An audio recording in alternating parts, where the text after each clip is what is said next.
go, my friend. I can't see you, though. Nice. Nice, mate. All right. I think we're live. Doug, can you hear me? Got you, man. I can hear you. All right. You're on a little bit of a delay, but I'd rather take that than what we had before. How about... I could go in my house closer to my... What's that? I can go inside by my router in there, but I've got two dogs that'll probably be in my way and noisy. But I can go closer to the router if you think that'll help. I'm probably 35 feet from my router. I don't know that that'll help for streaming. Yeah, I don't know. But I mean, like, at least I can hear you. Before it was nothing, so that's great. Oh, you couldn't hear me? I could hear you perfectly, but you couldn't hear me at all. No, nothing. So I had to restart my phone, and that took forever. I mean, literally like 2 minutes, but it seemed like a lifetime. So, hey, but we're here now, man. Yeah, it's all good. Yeah. All right. Well, people are starting to roll in here. Let's say hello to everybody. Can everybody hear? Can hear me okay? And then can everybody hear Doug okay? Hey, everybody. 5x5. Who's on? Everybody's here. Everybody who's anybody is going to be here. There's Texas DD, Mark, Cat Guy, Hawaii Tim is in the house. Ryan Mulhern, Humberto. Right. I saw Eileen's in here. Adrian was in here a little bit earlier. I saw Keith Firebird checking in. Yep, there he is. Yeah, the usual suspects. Love it. Out of that's good. Yeah. I was just chatting with detailed Adrian here just a minute ago. That's Adrian, right? Yeah. Detail AF, yeah. And that's his name, Adrian Ferreira, is it? I believe so. Because I always thought it was detailed, AF, Yeah, that's what I thought so too, but no, that's his initials. I think it's dual purpose. Come on now. Right? Why not? It is. Richard Seam, good to see you, sir. Mr. Seam, what the hell, man? Right? Where's that guy been hiding?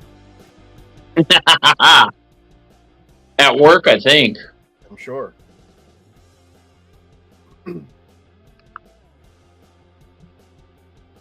All right. So, as always, out of the 18 million places that you guys could be on a Saturday night, you chose to hang out here at Curmudgeon's Corner, so I am eternally grateful for that.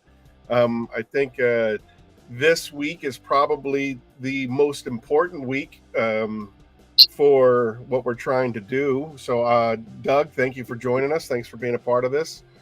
I'm humbled to be here, man. I'm undeserving of it, Aaron. I strongly disagree, and I hope that that's going to be conveyed in tonight's episode. Episode 19. We've done 19 Curmudgeon Corners. I know that's nothing compared to what you guys do, the content that you guys put out all the time. But I think that the fact that you and I have gotten to know each other a lot better, especially this year, birds of a feather flock together and whatnot. And, I think you and I really kind of vibe. And so I just really appreciate you being here. And I think at the end of the day, Doug, if I'm not mistaken, and hopefully we'll get to the heart of it later in the show, I really think that you are I wouldn't say demographic, but the type of customer relationship that Phoenix is really trying to connect with. I love that. You're not a professional detailer per se, as in you're not making your day-to-day dollar with it, right. But you're an enthusiast. You love the products. You love playing with products and different chemicals. You made 1,000 different videos saying, look at all this stuff in my cabinets and in my closets and all this stuff everywhere. So I know that you're an enthusiast. I know that you love playing with the products, and so being able to work with you and getting your feedback on our products and things of that nature, it really, really speaks. We hold your opinion in high regard because of that. Your exposure to so many different things. And and more importantly, one of the things that you and I talked about in the very beginning when we first started talking. Like, you call it like you see it, and you don't mince it, and you don't edit your videos. You know, people, it is what it is. You get what you see, and you don't mince your words. And I just truly appreciate and love that about you.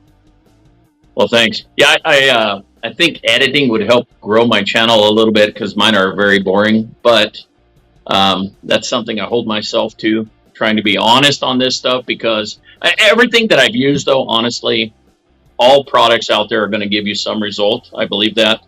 People ask me, what's your favorite this or that? I get very narrow-minded. If you've watched any of my videos, I get very narrow-minded with a certain amount of products, because I stay in close relations with about 5 different companies. One's pretty close to me here, about 35 minutes north in Selma. So, I mean, sometimes you get lost in it. If you've seen my coverage, you know what I'm talking about. And I'll see 4 or 5 of a same line, and I'll just go down a rabbit hole trying all their products. And I'm like, I need to expand my horizons this year and do more, just everything. I'm very narrow-minded on polishes and certain things. I'm trying to expand that, though, because my channel's built on test, review, try, see what you get, see what you like. I need to try more stuff. But okay, I got an email or text message that my audio is very quiet, so I'm just kind of playing with that a little bit to see if I can't boost the signal. So you have control over that there? You're like a tech guy, man. Well, I am a dabbler. All of this stuff was introduced to me by Papa Smurf. He was the one that put me on the map with all this stuff. Look at the comments. I don't know if you can read it on your phone. If you can't, I'll be more than happy. I'll do this for you. So now everybody can say, Doug, I didn't know you're so old. I have to have these. I have to have these to read. Thanks, guys. Laugh now. It's fine. Doug takes pride in the products that he's tested. You're 100% honest. I mean, the list, again, look, I mean, first, I wanted to say a quick shout out to Vintage Waxman, Dana at Vintage Waxman. Thanks for coming out. Wow. Brian Hanson's in the house. Good to see you. Is Smurf here? He, I believe that his daughter is competing in cheer this weekend, so he's going to probably try to stop by. But you know, he's obviously with fam, and family takes daddy duties first, man. I get that. I respect that. Exactly. Heck yeah. Big shout out to Rich Smith in the house. Good to see you guys. But anyway, going back to what you were saying, Doug, and again, I appreciate that about you. But you know, obviously you don't have infinite pockets. So, I mean, you can't try every single person out there, and it's good that when you find a company or companies that you like and that you can get behind, you know, I, speaking as a small business owner myself, truly appreciate your support and your honesty. And, you know, our motto of being able to evolve or die, working with someone like you, with the ability to critique honestly, you know, it speaks volumes. So love that. Thank you, man. You know, the one thing too, and I guess people just geek out on reading and asking lots of questions. I'm not that good on like chemicals and the makeup of chemicals and the polysiloxanes and the ceramic stuff and the silicones, and I'm not that well read on that stuff. I hear a little bit what I see on YouTube. Look it up. If it's confirmed that what I'm hearing is right, I'll ask the company owner or whoever manufactures that product, hey, how does this respond in direct sun or whatever? That's how I'm built. I need to, I mean, if I'm going to keep growing and getting better, I have to do more like studying, right? Oh, look at that. My wife. What a sweetie. I wasn't going to say anything. I didn't know if this person was biased or not biased, but yeah, she's obviously biased. Obviously, we're not talking price for the rest of the show since we know that she's listening. And the 3 polishers that I ordered yesterday. I don't know. I don't know anything about it. I just heard her yell from in the house. That's a true story. I'm in my garage. Good for you and good for your body. Hey, is that apple cider, man? Sure. Hey, so my wife heard me say that and heard you say you're going to have apple cider. So my wife being a sweetheart, I mean, yeah. Oh. That's really apple cider. There's nothing. I mean, it's apple cider. I thought maybe it was homegrown. Oh no! I mean, she's got some good stuff in there, but then she got mad at me. I said, "Hey, I think I'm going to have a few cocktails with Aaron." Oh, you better not! You better not go on there and get all sauce. I said, "Well, okay." So I have apple cider. I always say that my live streams usually get infinitely better at least 20 minutes into the show, because that's when Get a little warm. The apple juice starts to relax and the lips become a little looser. And anyway, oh hey, what's your apple cider you showed last week? What was that one? The bottle. What is that? It's a Bullet. Oh, that's right. Okay, Bullet. I've heard of that one. You know, as much as I promote them, they have never once chimed in on me, and it makes me sad a little bit. So how do you tag them on something like this? Can you tag them on this, man? You got to tag them on this. You can give them a hashtag, you know, Bullet Bourbon, or an @Bullet Bourbon. You know, like if I'm doing it on Instagram and stuff like that. I'm gonna do a shot for you, Aaron. I'm gonna go buy some. Listen. Not that I'm a bourbon snob. I have not even remotely tried. Where is Doug? Where do you hail from? I have a question. I am in Visalia, California. I am about 40 minutes north of Fresno. I think everybody out there knows where Fresno is. Yeah. 3.5 hours. Or I'm south. I'm sorry. I'm south of Fresno, north of Los Angeles, north of LA by about 3.5 hours. 3 hours. Okay. All right. So, yeah, as far as like a sipping apple juice is concerned, I really like Bullet. Just because, you know, it's smooth and it's easy. It's not it's not overpowering. It's great for, you know, cocktails. The old fashioned is my favorite. I love a good old fashioned. Aaron. So yes, sir. What is an old fashioned? What is an old fashioned? So an old fashioned is basically you take a slice of orange and a cherry, and you muddle those together. Pop, pop, pop, pop, pop. Yep. A little simple syrup or crushed sugar cube, a little bit of bitters, orange bitters, a little bit of orange bitters.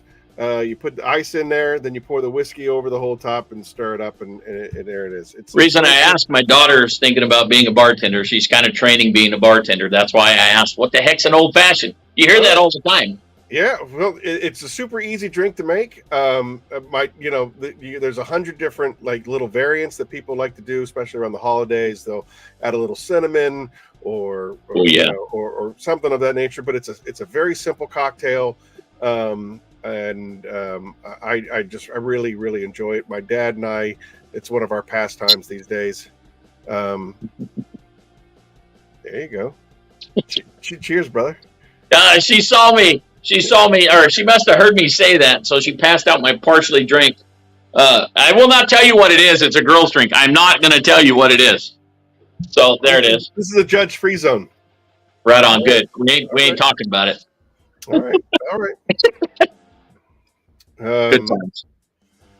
Stephanie Devine's in the house. Great to see her. Hey, I just saw her. She was on Curmudgeon Corner, like 5 ago, huh? Yeah, she was. She was not 13, maybe 11, I think, maybe. I can't remember. We've been doing rapid successions. It's weird. Curmudgeon's Corner will go really hard at something when I'm trying to promote like the Southern Detailers Conference. We hit it really hard. And then obviously we're now entering into week 4 of the Pay It Forward, the Phoenix Rise from the Ashes Pay It Forward campaign. So this particular podcast or live stream, whatever you want to call it, is really important to me, and I'm really grateful that you're on it for a couple of different reasons. But I definitely want to, while we still have 17 people watching currently, and hopefully a few more people will watch it in the next couple of days. We're looking for nominations. We've been getting a crazy amount of donations, but we are looking for nominations. Send Pay It Forward nominations to info@phoenixeod.com. You can nominate anybody. You can even nominate yourself if you're so inclined. But we are really trying to pay it forward. So people that have been blessed and they know of somebody that could use a hand or encouragement. It could be even be encouragement. They could be very well to do and they just need some encouragement. You know, it's obviously we're entering into the slow season for a lot of detailers. Sometimes, you know, you're down on your luck or things just haven't gone the way that you're hoping to. And, you know, you could use some detailing supplies to kind of help get you back on your feet. You can't really afford something right now. It's, you know, obviously 'tis the season for Christmas and, you know, budgets are stretched very, very thin when it comes to, you know, buying presents for, you know, for family and loved ones. So this is what this whole thing is about. It's an acknowledgement of all of the help that Phoenix has gotten, being able to rise and start the company. I mean, we're 2.5 years old, and you know, and we are doing very, very well. Our sales, our numbers are constantly on the on the incline, especially in today's day and age of economic uncertainty. We're still the name is still getting out there, the legend is growing, and we want to pay it forward. And this community is one of the greatest communities that I've ever been a part of. Yeah. Just the generosity and the fellowship that goes into it. I mean, everybody in the chat room knows each other. You know, it's kind of like walking into Cheers, where everybody knows your name. You know, Humberto walks there. Humberto, Miller Detailing. That's awesome, dude. You know, Dee, everybody. You know, it's just like so. That's awesome. And so to go full circle, I'm under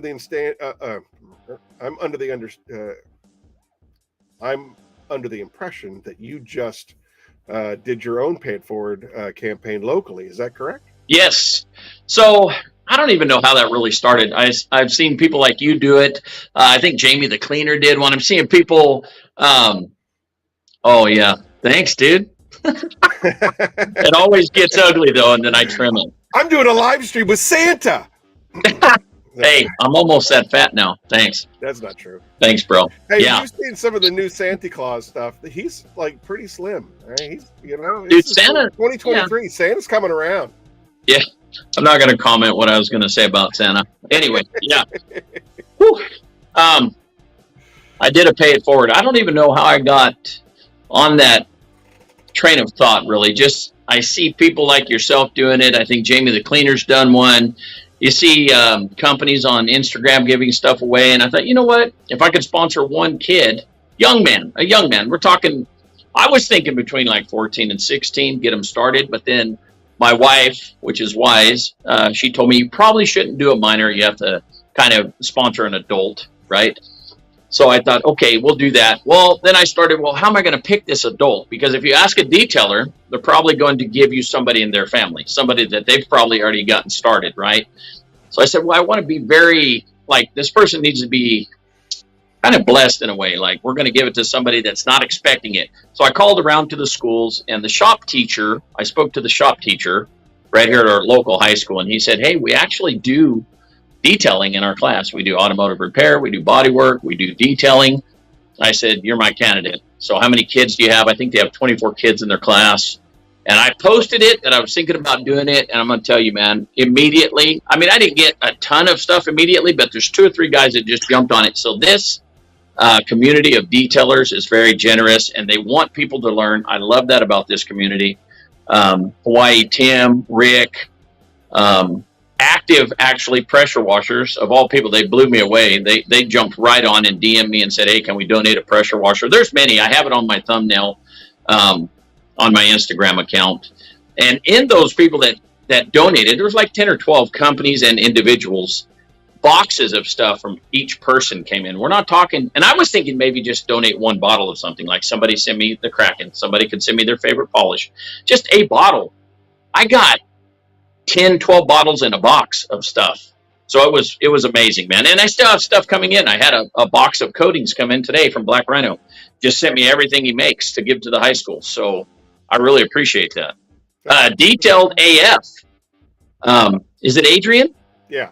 That guy, he just sent me, I think, 2 coatings that he got the other day. He paid them forward to the school. It's stuff like that. It's just amazing. I think it's awesome. I actually the other day was thinking about it, and I know everybody's going to make fun of me, and that's fine. I got emotional about it, like in the truck. I'm like, man, these people are giving. I'm just a guy that goofs around in my garage, put something out there, and the generosity that poured out, I was flabbergasted, man. I mean, I'm humbled by it. I mean, just 12 or 15 people that donated for something I asked for to pay it forward to a class of kids. That's awesome. I mean, that's generosity. That's kindness.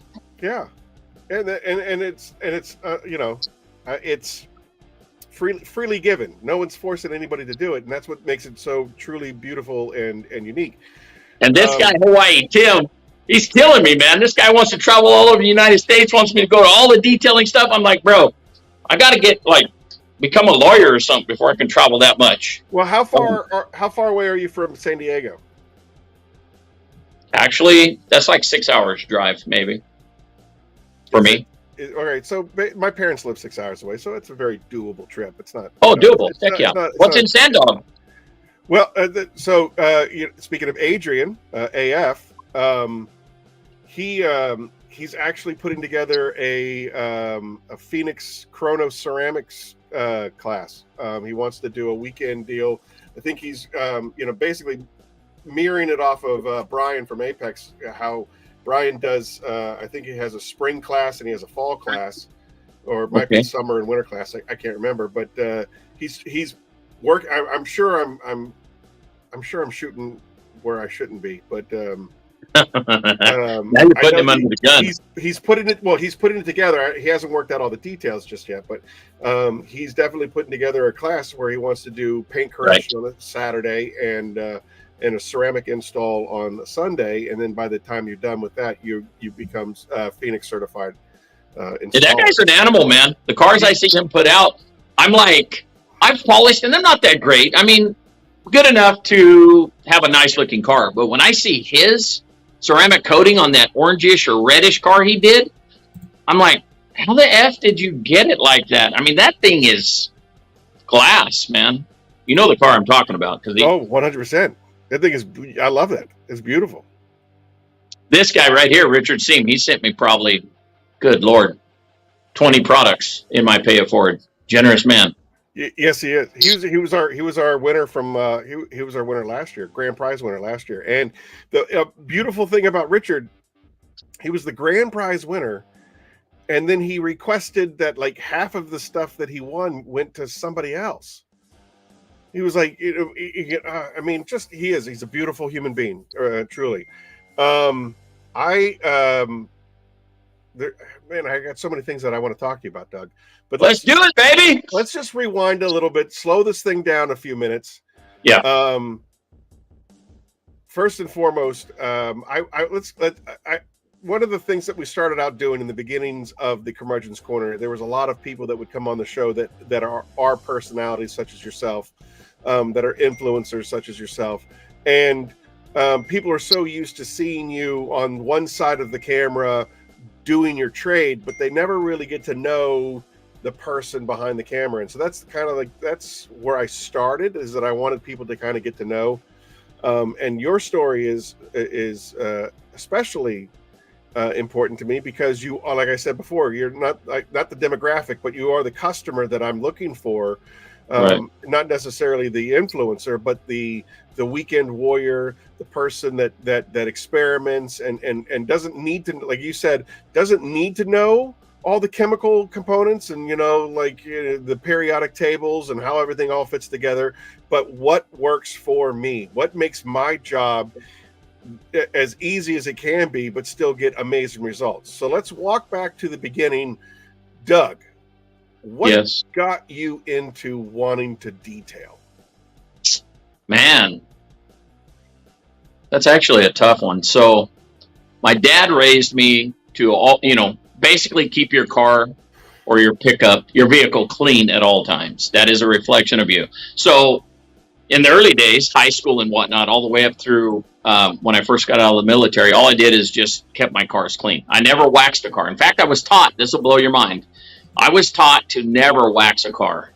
My dad's best friend was a paint body man. So you can imagine paint body men hate wax, or back in the 70s and 80s they did. So he says, Jerry, tell your son just to polish that truck once a year. So I would hand polish my pickup probably once every 2 years. That's how this all started.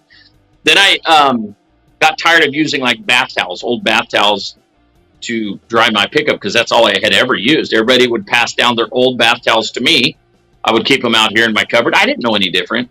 Then I read online something about this microfiber. I'm like, what the heck is this? What's a microfiber?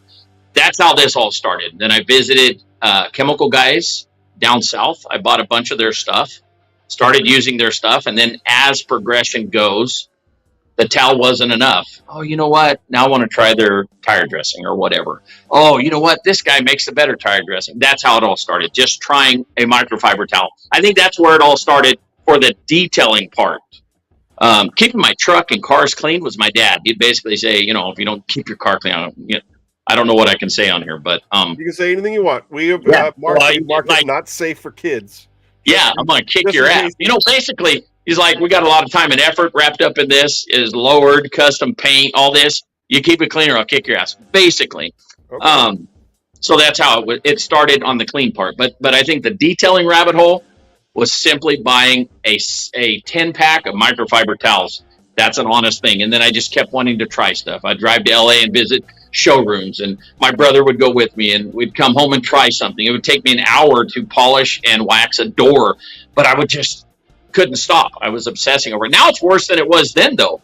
I mean, my cupboards, and I'm sure you've seen them, are packed full of products, and this is my third reset. This isn't the first time this has happened. I'll get so much products, I'll just get sick of looking at them. I'll bag them all up. I bag up all my towels, my polishers, and then I'll blow them out for like $600. We're talking $2,000 in products, and I'll just say, hey, anybody want this?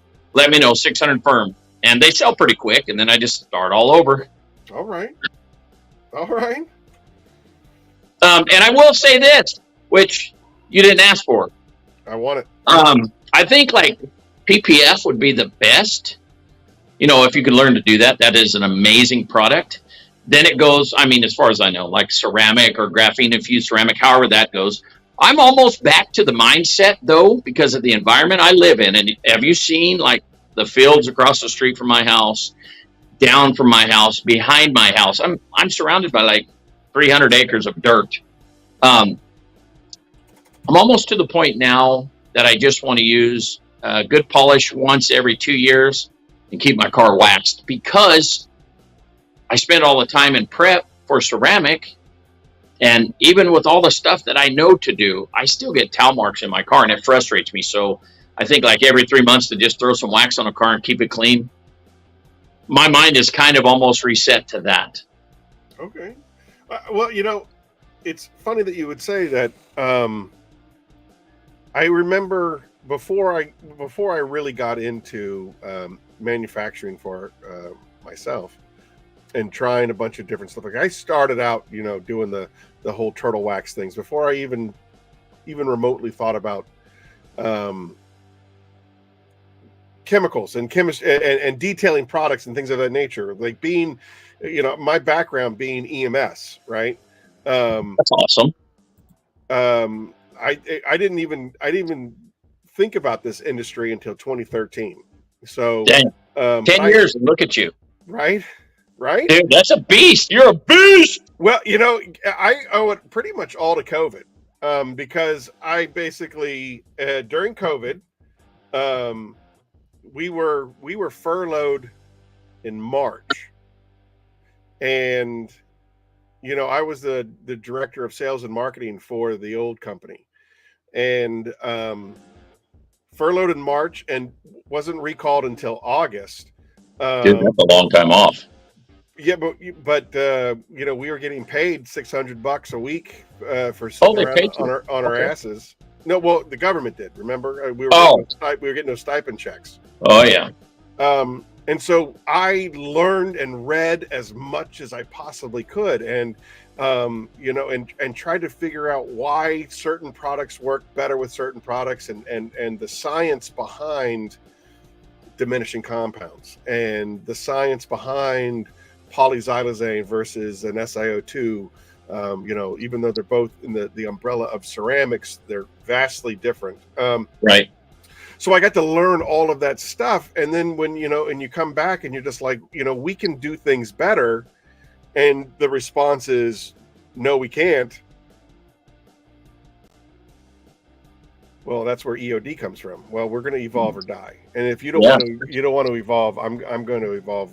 Because we can do a better job out there, find better ways of making better products, and not be the same chemical as everybody else that's out there. Not be the same formula that's everybody that's out there. Like we have, there has to be a better way. And when your response is no, it's too hard. Too hard. That's ridiculous. That's a cop out, huh? Yeah. Like a cop out. What is, Dude, that's crazy on your part, man. I hear the wrong answer, then I'm out. What was the question? Fab Automotive Detailing is in the house. There is only one right answer, and if I hear the wrong answer, then I'm out. What is the question? Did I miss it? I'm scrolling. America. I don't know. Yeah. America. America. There you go. Is that it? The answer to everything. Fab is Brian, isn't it? Is his name Brian? It is. It's Brian.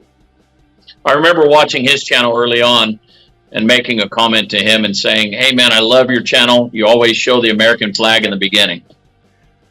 Okay, so I see what he's doing here. There's only one right answer, and if I hear the wrong answer, I'm out. Look, bro. I'm not going to be your flavor. I promise you. I'm from the West Coast. Pepsi. Well, there you go, sir. Pepsi. And I've already told him that I would sell out because who cares? I'll sell out. I'm not going to die on that. I will drink Coke, though. Right? Yeah, my grandparents had Coke, but as a little boy, I was just Pepsi. I will say that's the East Coast, West Coast thing, dude. It just is. Bye, Brian. Without giving an answer to anything. Did he check out? No, he's still here because he appreciates your answer. I will say that we have him on film 2 different times. The first time, Freudian, we'll call it Freudian slip. We have it on his channel talking about how much he loves cherry Coke. And he says he was misspoken. He says that he was speaking off the cuff and whatever, but he said cherry Coke is his favorite. And then the second one is he says there's nothing better than Coca-Cola from McDonald's. For whatever reason, whatever McDonald's does to their Coca-Cola to make it taste differently, have me on film, old man. Yeah. Hey, listen. The thing that he's saying about McDonald's having something in their Coke, I have no doubt about them having stuff in all their ingredients because people are addicted to that golden arches, and why I have no idea. Oh, she's bringing me more booze, dude. Jesus, she wants me drunk. Well, she wants the truth, and that's the only way. We call it truth. Dude, she wants to tone me down. I'm a big old, more of a lover when I'm drinking. Maybe that's a subliminal message for later. I don't know, but I'm much more. I don't know. She calls me kind of a butthead. I'm much more that way when I'm not. You keep doing what you're doing, buddy. Thank you so much. This guy checks in with me every week, every 2 weeks. Always ask about my brother. The man is a man of the people, and Richard's a beast too. He's on broken knees and can barely walk, and he still works. So hey, we'll chat on Wednesday, Richard. Take care, man. Still working, still taking care of the kids in his community. I mean, seriously, he's one of the chosen. Yeah, he does work. He does workshops too for yes, he does. Teenagers. Yeah, we were sending him back at the old company. We were sending him, basically all kinds of, like, if you're, speaking of which, if you're ever cleaning out your closet and your cabinets and you don't know what to do, send it to Richard, because Richard will use that for those classes that he teaches for the the less than privileged youth. Yeah. He is definitely an angel amongst us. Yeah, I started chatting with that guy about once a week. We'll call each other and just chat, man. He's full of all kinds of good information, too. Yeah. He's like an old school detailer, but he tells me he's only been doing detailing for 8 or 10 years, and he just strikes me as an old school guy. Yeah, he knows his stuff. He knows what's going on. So yeah, what I was going to say back before I got off on another side tangent, there was something about putting, like I said, I didn't get started in this industry until 2013. I bought my first brand new vehicle, brand new. It was a 2000. It was a 2002, but I bought it right at the end of 2001. It's a 2002 Dodge Dakota. Manual. and I remember the therapeutic properties of applying a wax to the vehicle Oh, by hand. You I know, you love it. wash the car and you do all those things, you make it as smooth. But then there was something, you know, the whole Mr. Miyagi wax on, wax off, Yeah. and that's honestly not knowing anything. And this is, you know, 2000, 2001, 2002, so it's before, you know, ask Siri anything and ask YouTube anything. That's all I knew as far as, you know, I was riding on an ambulance, and so I didn't know anything about detailing. I didn't know anything about detailing products. You go Right. over to Pep Boys, you grab, you know, a soap off the wall, you grab a wax off the wall. Yeah. The end, and you go, you know, and you go to town. And I remember that. I just remember you know, putting it on and watching it haze up, and then removing it and taking it off with Yeah. with a towel.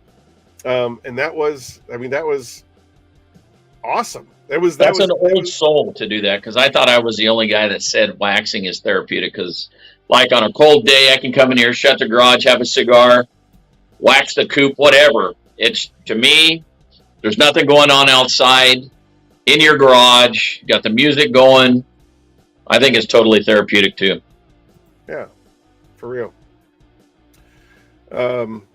So, Oh, hey, and I know you have something else to ask, but I thought I would plug this real quick because I'm using all kinds of different products. One day, my daughter's car was here, and I said, you know what? I've got all these waxes. I don't use them all enough. I'm going to try like a panel with different products. I tried Glossum, Cherry Wax, Colinite, Vonix Synergy. I think that's it. Anyway, and I thought, okay, the easiest, and just bear with me, this story's going to sting at first, but it gets better. I thought, man, the easiest out of all that was Colinite, the 845. yeah. The next day she comes down the street. She comes back to visit. And this is a white car. To get white to pop's pretty amazing. I'm just saying. I looked out and I see her front driver's side fender, and I'm like, what the flip? That car is banging, man. The reflection's crazy. So I'm thinking, what the hell did I put on the front fender? That was Glossum Wax, my friend. Wow. That was your wax right there. So and Titan makes white pop pretty good too. So you've got some badass products in those two products right there. Thanks. I really am happy with Glossum Wax. Glossum Wax is a lot of fun. You know, the idea of throwing the kitchen sink into Glossum Wax, where, you know, if we could approach it from a whole bunch of different angles, like building the formula. So, you know, the organic part, the synthetic part, just and everything. You know, again, better living through science. Just being able to get it all to work, and then of course, you know, having the four horsemen give their criticism and help me, you know, formulate it. You know, Glossum Wax. Phil Miranda from Miranda Detailing was very hands-on with that, and you know, and he was very particular of exactly what he wanted. You know, and it was funny, is because as I was divvying up the different products, he didn't want to deal with the wax. He was just like, you know, well, let me have the originally he wanted Titan, and I was like, I can't give you Titan. Titan is mine. It's my flagship. Titan. I need the reins to Titan. Like, you know what I mean? Like, I need to be able. That's an amazing product, dude. Thank you. Titan. Thank you. But I wanted Titan to be mine, and then, you know, you guys can fight it out amongst yourselves about the other four. It was natural for me to come up with the Apex Auto Watch, because I worked so closely with Brian from Apex, and I knew exactly what he wanted, and it was you know, so that was a really easy fit, and it was easy to create, honestly. That guy's a beast, Brian. He is. He's amazing. Guy, he never stops. He is a machine, and he is always thinking. You know, he's playing. What is it? 4-dimensional chess. He's got. You know, I'm going to be doing this over here, and I'm going to be doing that over there, and I'm going to be detailing. And we're going to do PPF. We're going to be doing shops. We're going to start my own product line. You know, it's everywhere. He's got YouTube following that is an incredible amount of followers, and he's awesome. Yeah, so I mean, he's got it going on in all these different directions. Since you were doing a plug, I want to do a plug as well. I had told Brian from Fab that I would plug his brother, who farted. I mean, hoof hearted, not who farted, but again, going. We are so close to Christmas time. Hoof hearted. He made this for me. It's a knife rack. This is a magnetic strip, and the knives will stick to it.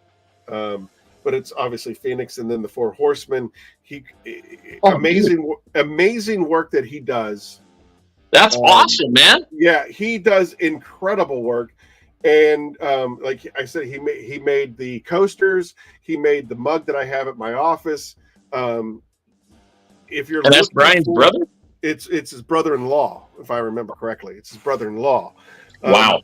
But if you're looking for a Christmas gift that is unique and one of a kind, definitely give a shout out to either you can talk to Fab because he's easy to reach, and then of course he can put you in contact with Hoof Hearted. Yes, Fab does have Teflon in it. I told you, the kitchen sink, everything you need in a wax, we try to put it in. And I believe it was Phil's catchphrase, so you don't miss anything. Yes. I like that. That's a beast of a wax, man. For real. Thank you. All right. So anyway, let's get back to you. This should be about you, not about me. No, I'm pretty boring, bro. You're not boring. So, I am a square, man. Right, so in your square time, what do you do when you're not, when you're not fooling around in your garage, which is obviously a man cave? It looks like you put a lot of time. And when you're doing your videos and you're walking around and you have the camera in your hand, you're walking around and hey, come over here and take a look at this. There's so much stuff going on in your space. Hey, yeah, shine your light. Good to see you. Glad you're here. You're not late. You were right on time. You were right when you were supposed to be here. Anyway, so let's talk about your man cave, and then what are you doing when you're not in your man cave? Again, so Monday through Friday, pretty much petroleum. I'm a tanker driver. I deliver diesel and gasoline. So that's Monday through Friday, and every third week it's Saturdays for 3 weeks in a row. So when I do a lot of short videos, you'll know that it's probably my 3 weeks in a row that I'm working 6 days a week. I try to keep up on the stuff around here that I enjoy. I don't really even know what I piddle with around here. Honestly, I do a little bit of my own maintenance on the cars. Very little, though, because I'm not really a true mechanic. Mostly now I just look forward to the honeydews that Mama has. Keeping Mama happy is pretty important. Sure.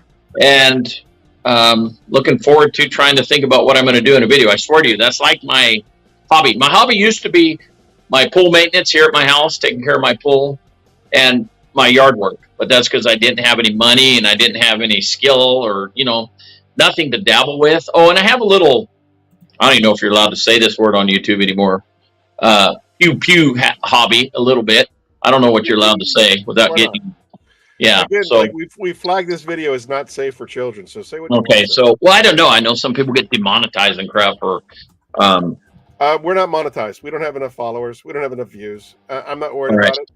So I have a little gun hobby, a little one, very little. I wouldn't even call myself a gun guy, but I enjoy them a little bit, and I love knives. I probably have 20 knives and still buying more. I don't know. Some are illegal in California. You can have them, but you can't carry them. So a little bit of that, but not that much. I come home from work, chat with the wife, hour and a half, eat, shower, and then watch something on YouTube or watch a movie. And then, hour or two after I get home, it's almost bedtime.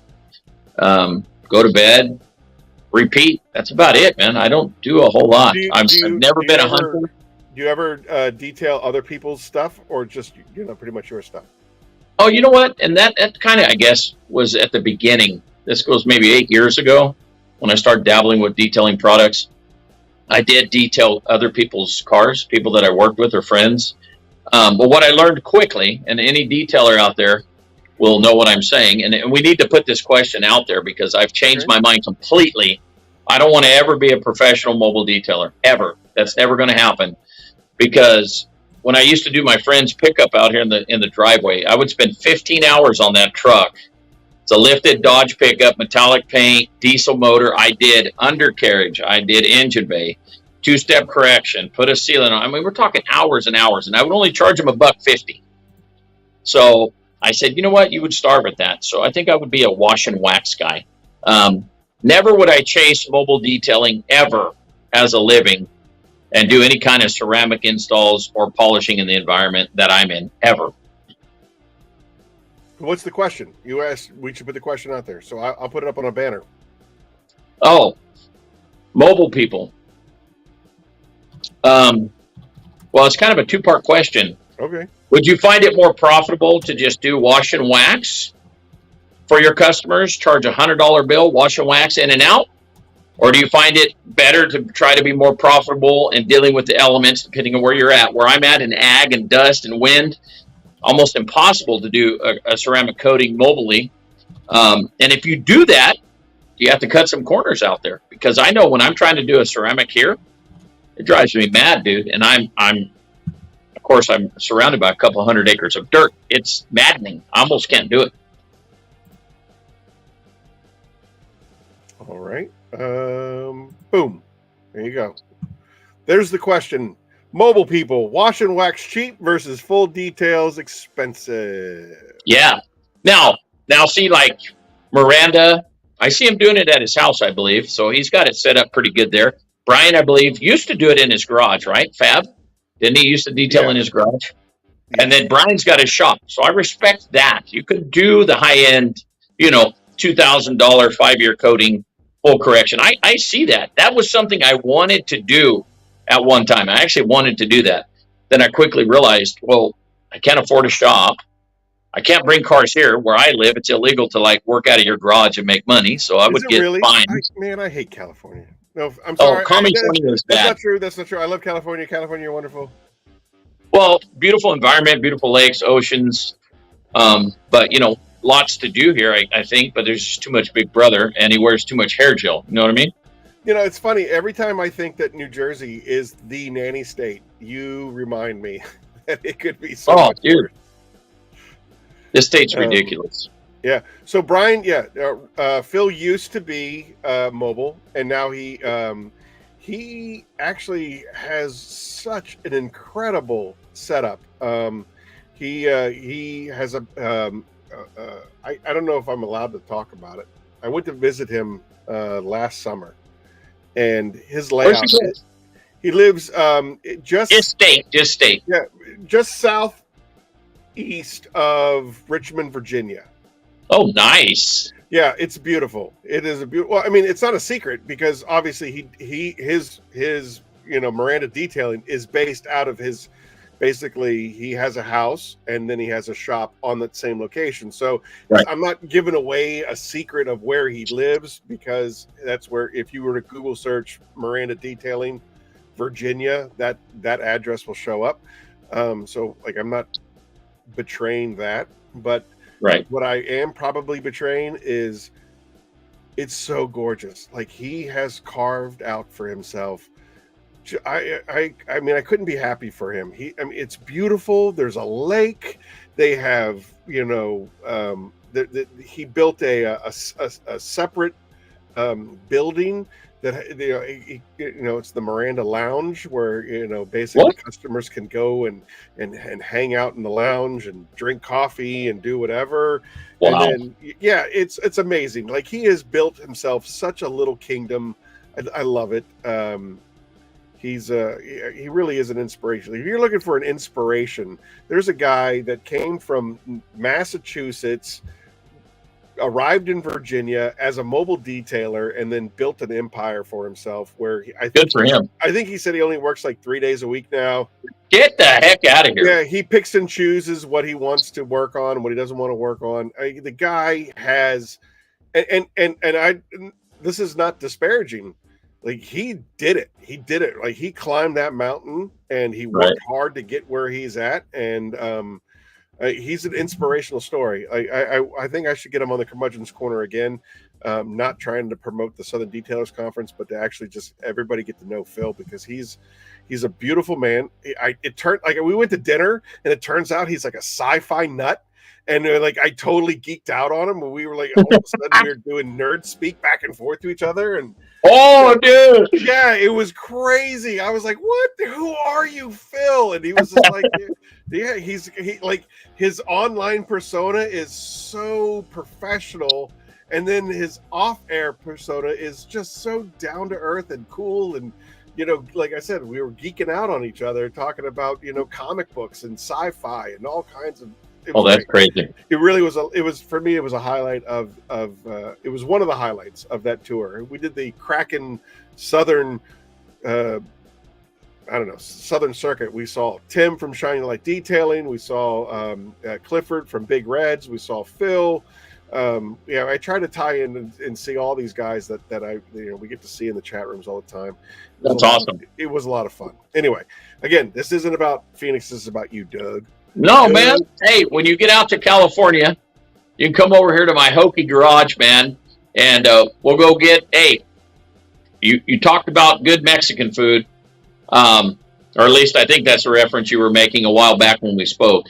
And one of the best places to eat out here is actually like a trailer. It's just a little trailer out here by a shop. We found it like a month ago, so we're gonna go out there and grab some good grub, dude. But you got to get to California first.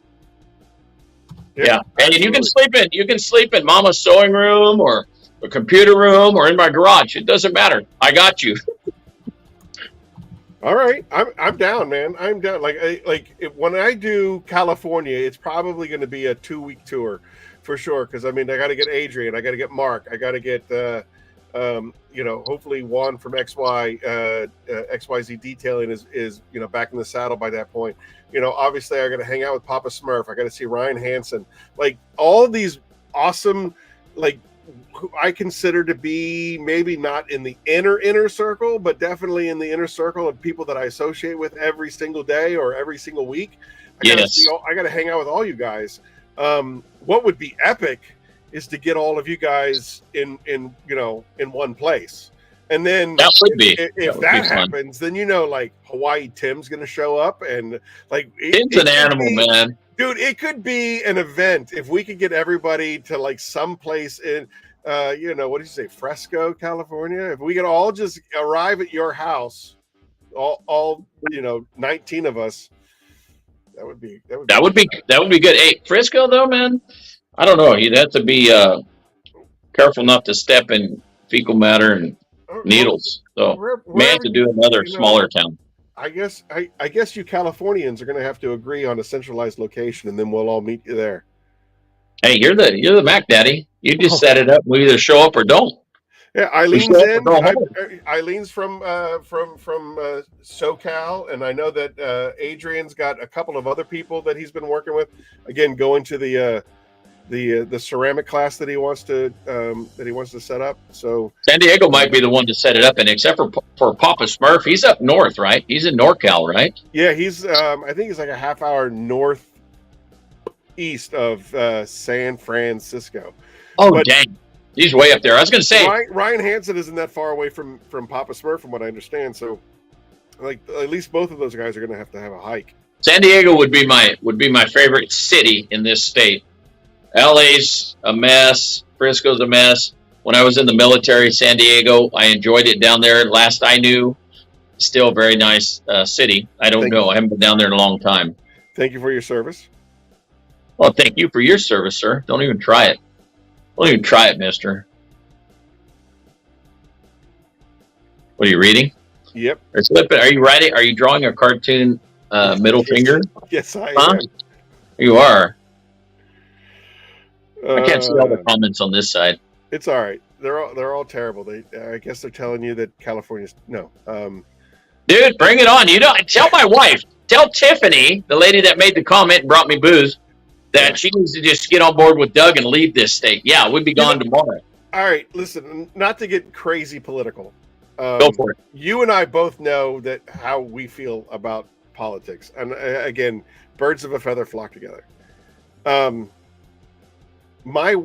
say the same thing to my wife all the time. We got to get out of here. We have to get out of here. Like, we have to get out of here. There's a reason why there's an exodus from California. There's a reason why there's an exodus from New York. There's a reason why there's an exodus from New Jersey. Yes. And she says every state's like that. And if it's not like that now, it will be like that in a few years. So I think in 2 or 3 decades, if things don't change, they will all be that way, because even the really red states are turning purple now, because people leave here, go somewhere else, and they vote the same way that they were when they were here. So you know what I mean, without getting crazy political. Right, for sure. As long as the rendezvous is not in L.A., Eileen is in. Mark. Eileen, she sent me something today. Where's she from? Is that the lady from Hanford, or where's she from? I'm pretty positive that she's down in the whole San Diego area, if I remember. Yeah, San Diego. She was just hanging with Adrian not too long ago. Yeah, I think it was her that sent me something earlier. Trying to read that icon right there. Who is she? What's her thumbnail say? So Clean. She's a So Clean. Yeah, I think she sent me something earlier. Joshua Tree, Doug. She's from Joshua Tree. Oh, you know what? Joshua Tree. That is east of LA, right? Makes me wonder. I think my niece is somewhere down there. Makes me wonder if she knows my niece now, because she sent me something the other day, and I'm like, huh. Wonder if this is my niece incognito. It's not. No. Don't worry. All right. Hey, I used your panel prep today, by the way. Oh, yeah? What'd you think? Yeah, I love it, dude. It's kind of hot here today, actually. In the shade, it was kind of cool, but it flashed off fast in the sun. I almost didn't need to buff it off. You know what I mean? I don't know if that's how it's designed to be, but on my running board, I did some coatings on here, just some little test spots. So I thought I would use that just to see how it worked, dude. It works great. Oh, that's great to hear. So I could not be happier with the panel prep. The panel prep is so exciting. It's a lot of fun. It's fun for me to make, and it's fun for me to use. I know this is a horrible, shameless plug, but I just somebody put in a really, really large order for Glossum wax, and they're using it outside of the industry, which is also really, really exciting. But because of the way that they're using it, for me the way that I'm producing the bottles, it's been very, very messy. I get it on my hands, I get it on the machines, I get it on the floor, I get it on the doors and the walls and everywhere. And I decided to use the panel prep. I was like, I got to clean these areas up. I got to clean my hands up. And so I was like, let's try the panel prep on my hands and on the machines. And it just cleaned like Glossum wax. It cleaned it like Really? It was nothing. Dude, that's crazy. And then, and I was talking with Chelsea, and this is really important. Chelsea from Attention to Detail, Lancaster. So this is probably a month ago. We did a production run on Titan, and basically 440 pints and a whole bunch of gallons, and we send those all into Amazon. And then I needed to move on to something else, and I just left the machine that we used for filling that stuff. I just left the machine with the Titan residue still. I didn't clean it the way I was supposed to. You're supposed to clean it as soon as you're done using the machine, right? And I didn't, and it probably sat for 2, maybe 3 weeks. And so when I came back to use the machine, and it was for a run on Kraken, I had this disgusting machine. It had Titan residue all over everywhere. The places that it had dried and it congealed on the walls of the machine and all this stuff. And I thought, this is going to be such this is going to take an exceptionally long time to rehab this machine. I dragged it outside, and then I just sprayed it down with Peleus panel prep, let it sit for about 3 minutes. And then I took the pressure washer to it and then hosed it all off. Cleared it. No way. cleared it like it was nothing. It just removed it like it was nothing. And so I'm talking to Chelsea about it, and Chelsea's like, "You're telling me that your panel prep can remove a sealant like that that's been dried? There's only one other product on the market that can do that. If it can do that, like you're in the next level, son. You're in the next. You're performing at like the industry's best."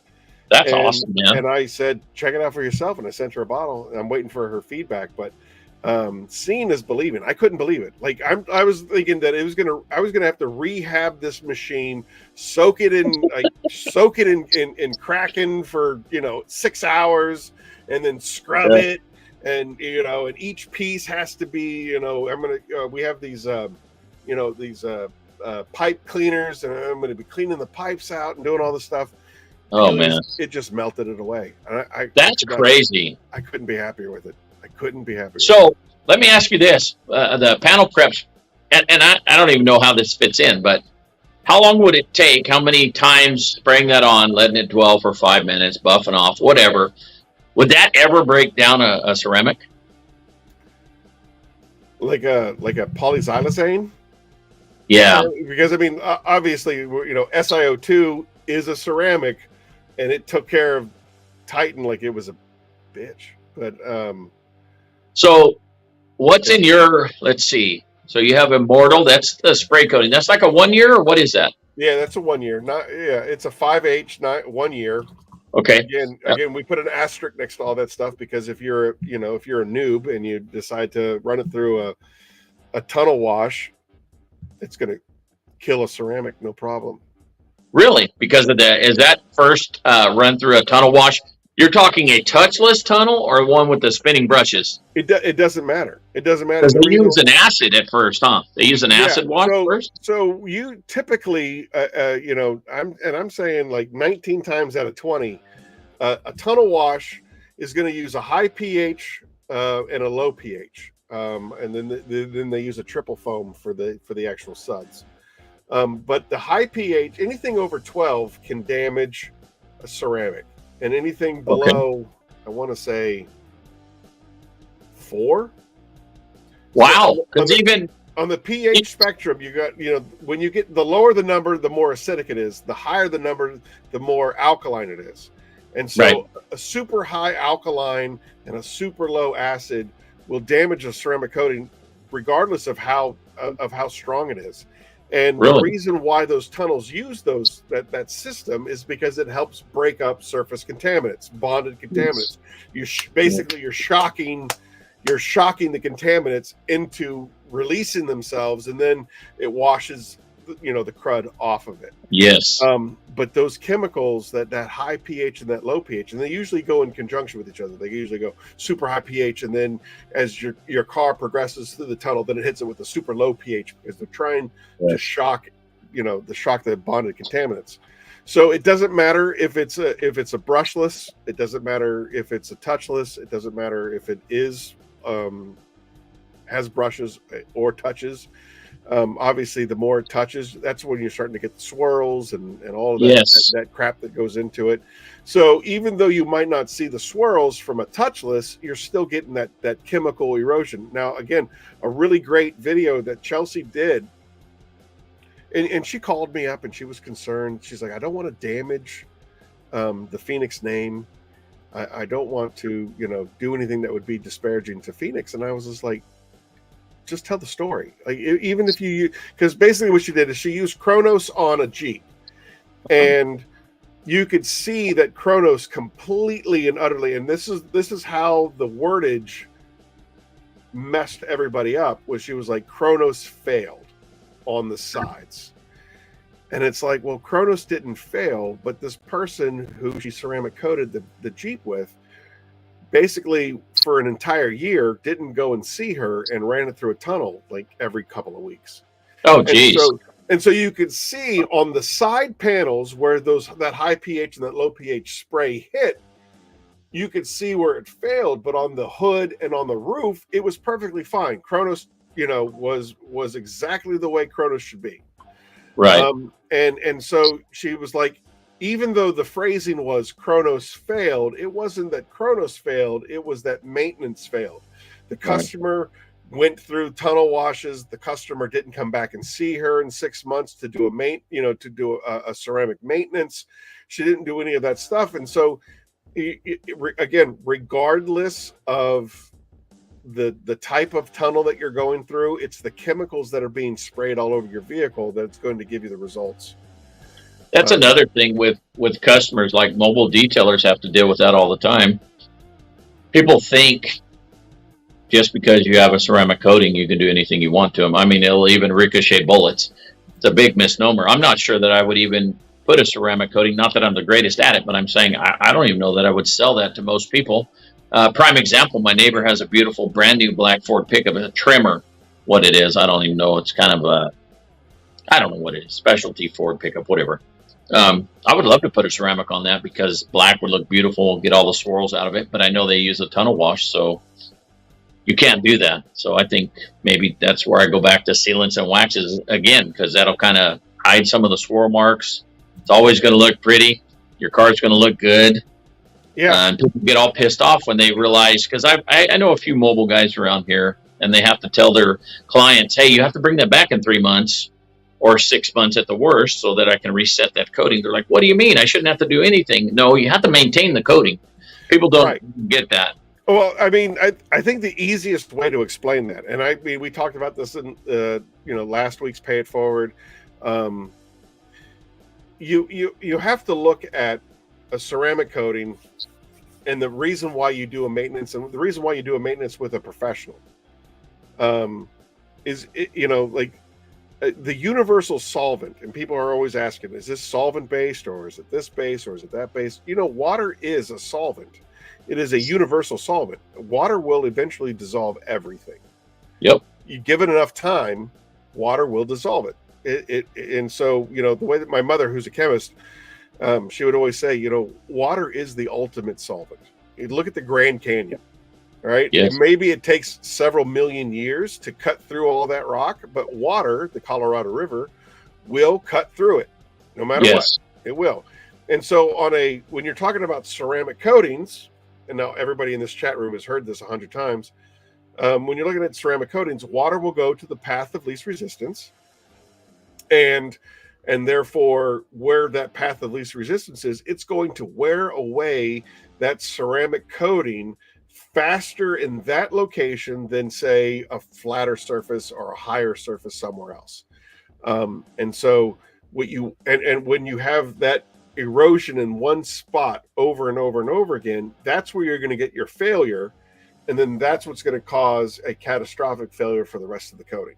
Because it's basically, once it's broken through here, now, like when you're chipping away at ice and, you hitting that ice in the center, it's not doing anything. But if you chip away at the ice on the ends, it comes away super easy, no problem. Well, it's the same concept. So we've compromised the ceramic coating right here, and so now it's going to compromise so much easier on that line. So you do the maintenance, and that fills in that gap, and so that the ceramic coating wears away evenly throughout the course of the lifespan of whatever that ceramic coating is. And that's the. I'm drinking a solvent right now. I don't believe that Tim is, alcohol is a solution. You have a solution. Well, I'm drinking solvent. If you look at it from a chemistry level, from a chemistry point of view, alcohol is a solution. The definition of a solution. So you're always in the solutions, man. You're swimming in them, drinking them. I bought my mom that T-shirt. Technically, alcohol is a solution because she doesn't approve of my apple juice. But she gets it from the chemistry standpoint. But when people, like a counselor, a family marital counselor or whatever, would see that and think like, that person's a demon. Alcohol is not a solution. Well, from a chemistry standpoint, it is. 100% is. I like that. That's a good one. Thank you. Yeah, it's funny. My mother and my father are like, I'm definitely a prodigy of my father. And the fact that my mother is who my mother is, Um, she's a wonderful human being, but she does not have the same sense of humor that we have. To where we'll like my dad and I remember Far Side, the comic strip Far Side, Gary Larson. I do remember it. My brother was big in that one. Yes, but I know what you're talking about. My dad and I, we would be in tears, and my mom would just be like, I don't get it. And I'm like, how do you not get that? That's hysterical. It's the funniest thing I've ever seen. He said, no, I don't get it. I thought I had one of them around here somewhere. I have my grandfather was a big fan of General Custer, and he had the Gary Larson Far Side has a picture where it's like Custer's last group photo, and it's all of Custer's regiment with Custer going, "We're number one" in the middle. And I said that to my grandfather, and he died laughing because obviously that Custer was wiped out at the Battle of Little Bighorn. Anyway. No, it's good times, dude. All right, so we are an hour and 11 minutes into this stream. We should probably do some sort of giveaway. I'm a big fan of giving away Peleus. Unfortunately, I haven't seen Keith Firebird pipe up in a while, which means hopefully somebody else will win besides Keith. Didn't he win like 3 last week or something? He won 2, which was, but in his defense, he did email me afterwards and say, "Hey, can you give this product to this guy and give this product to this guy?" So even though he wins everything every single week, he was still very generous with his winnings to other people. Well, you keep good company, Aaron. Thanks. Look, you can paint correct with water. I watched Larry from Ammo NYC do it. Yep. All right. Super dude, have you tried it yet, Superauto? Superauto, his name is Al. He's an awesome dude. Big fan of this guy. He sends me jokes to my IG. Oh, speaking of which, I wanted to put that up. This, everybody, in case you're wondering, you want to follow this guy. Doug is an amazing fellow. He calls it like he sees it. He will give you a no holds bar, honest opinion about something. He's a down to earth guy. I have been blessed and honored to get to know Doug over the last year or so. Probably even longer than that at this point, I would say. But Doug, I've truly appreciated you. I've appreciated the conversations that we've had. We laugh a lot. We make fun of a lot of things. And again, birds of a feather flock together. Yes. Already I had something for you, but I couldn't find it. So I'll send it to you when I get it, man. You're getting the Golden Thimble Award. You know what that's about. I do know what that's about. That video is on my webpage. If you go to Apex Auto Wash on my webpage, like to buy a bottle of it or whatever, your video is right there. Really? It's right there. I love that video. I love that video so much. It was like the way that you told the story, where you were like, you and I were talking on the phone, and I was mouthing off, and I said it could do this, and you were like, all right, Aaron said it could do this. Let's see it. And I want to say, and I could be wrong, but I want to say that was the first time you had done that test with the thimble live on YouTube. Yes. And it was an honest reaction to the first time that you ever did it. Yes, that is true. I would have never thought of measuring out soap in a thimble, but you said something like, Doug, it's like 1/3 of an ounce, or so. You said some number, and then you told me that's literally like a thimble. Okay, I've got a thimble. We'll see. It worked, man. Then we need to talk about foam. I can't believe you didn't bring up foam, dude, because I think you and I are on the same page with the heavy foams. Yeah. Now, seriously, okay. I talked to a soap blender. This goes back 2 years ago. His theory was, and this isn't why it's my theory. Heavy foam to me is annoying because it gets stuck in all the body creases in the hood. The line between the fender and the hood and all the gaps. It gets in the gaps and won't come out. I hate that. But this chemist told me, he said, man, The foam is more show. It does work, but a wetter soap where your chemicals are in contact with the contaminants on your car is much better for cleaning the surface. I'm not saying that's your theory, but that's what he told me. So heavy foam, mobile guys, I think you have to have it. It's a little bit of a draw to your business. Look at me, and then people will be like, oh, check that out. I want what he's doing. But it drives me nuts. So I love Jamie from Foamtown USA, but no, Foamtown USA is overrated. So I think that there's a happy medium, and I think that that's what Apex needed to be, is the happy medium between the two. That, like you were talking about in that video, that shaving cream foam that when you spray it on there and it stays there, that is not doing you any services. It's not. It's too dry. Exactly. It's too dry. And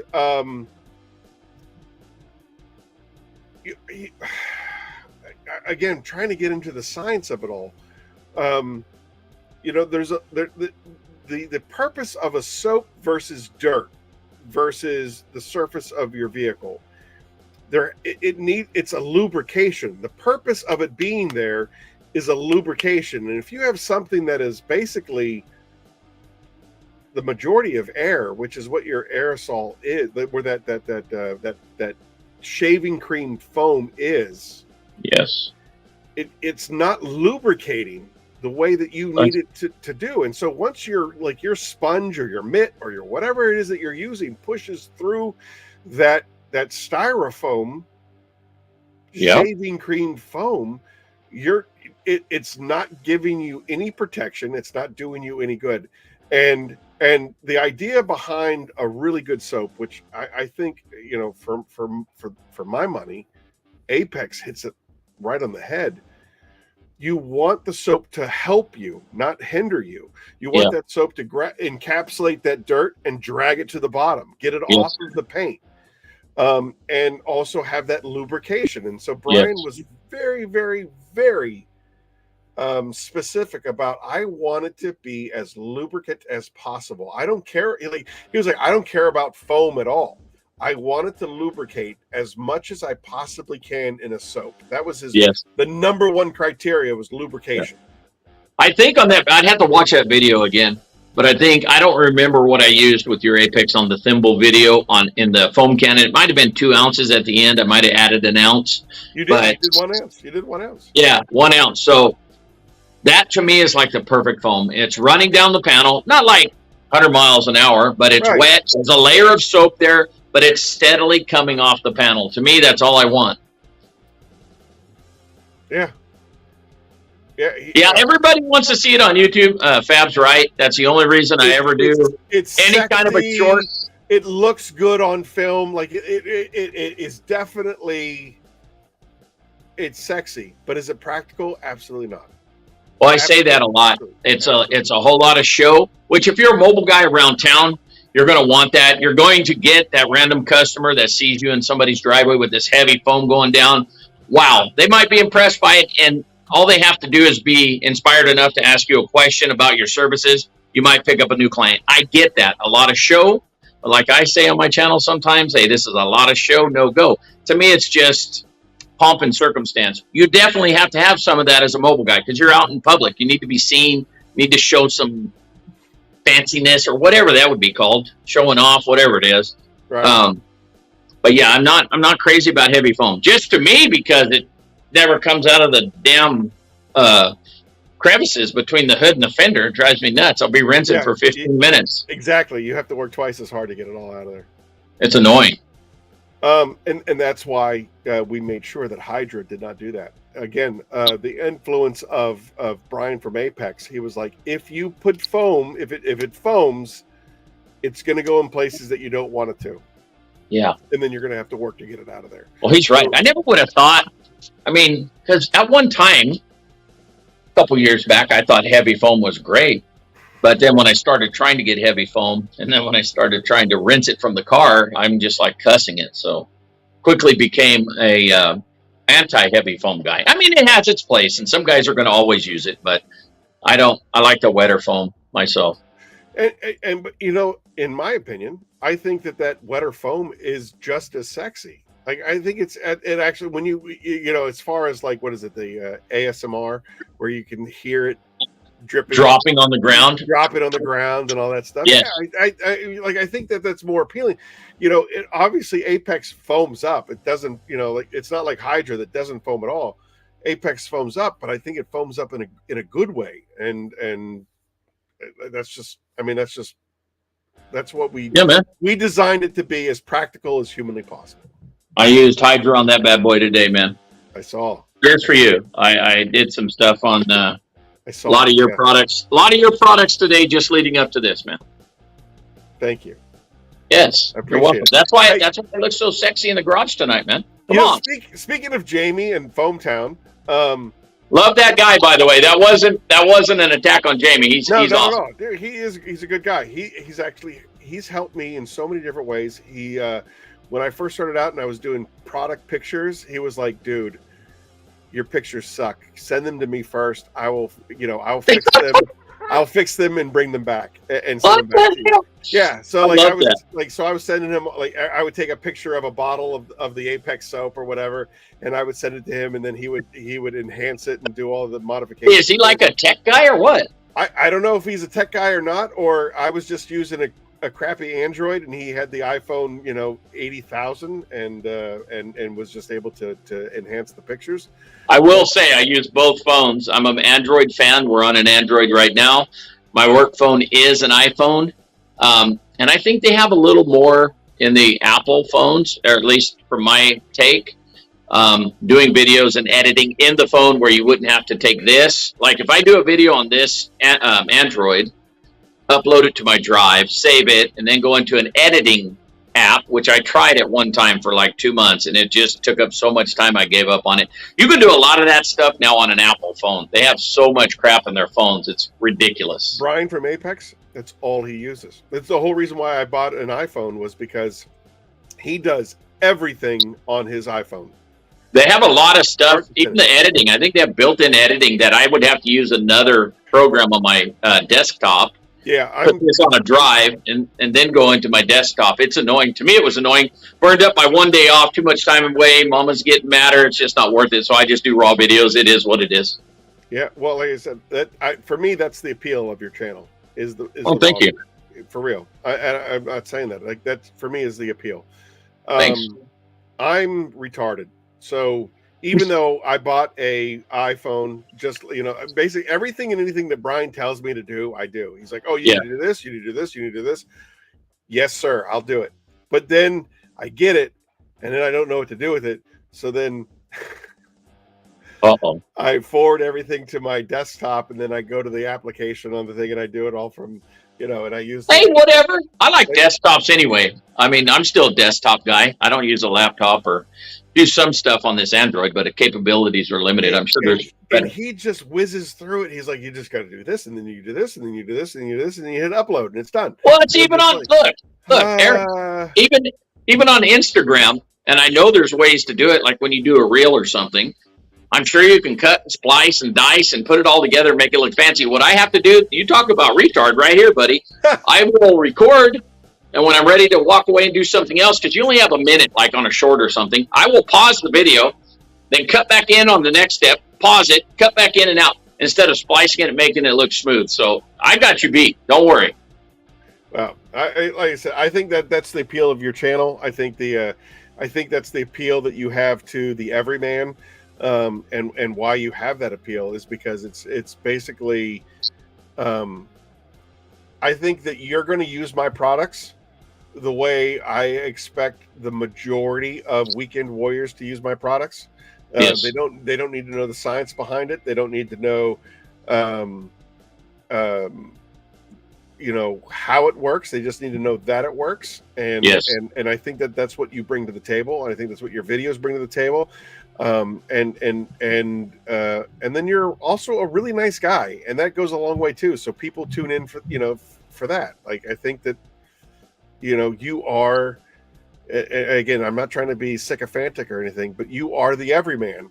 And I think that's why you have such a broad appeal to so many people, is that, I'll listen to this guy because he has the same technical know-how as me, but he's been exposed to so much more, so he knows what he's talking about. Oh, Right? thank you. You know what I mean? Like, does that make sense? Yeah, I'm the average Joe. Maybe that's the best way to put You're it. the average Joe with experience.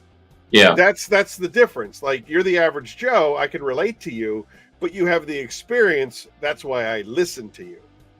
Oh shoot, man, you're crazy. You shouldn't even have said that on video right now. You're crazy, Aaron. That's just how I feel. That's how I feel. Thank you, man. All right. So anyway, Hey, did you ever give anything away? You were talking about giving something away. Yeah, we got to give stuff away. We got to give away a Pelias. Shoot, I'd like to try to relay it to something like of you, like like the trivia question should be related to you in some way, shape, or form. Now, the immediate response that I have is, how long have you been doing it? Now, you mentioned it earlier in the episode, how long you've been doing this. But I don't know if that was a definitive, how long have you been doing it for? That was just like off the cuff. Well, kind of off the cuff, but within reasonable enough, close enough, accurate enough to use it as a trivia question, because it may be 1 year longer, but we could go with the number it said. All right. So the question to win a bottle of Pelias: how long has Detailed Doug been doing this? How long has Detailed Doug been detailing vehicles, or dabbling? And I'm not boom. Ryan Mulhern got it.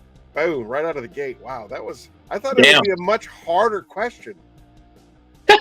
Wow. Ryan, the very first guess, Ryan was on top of it.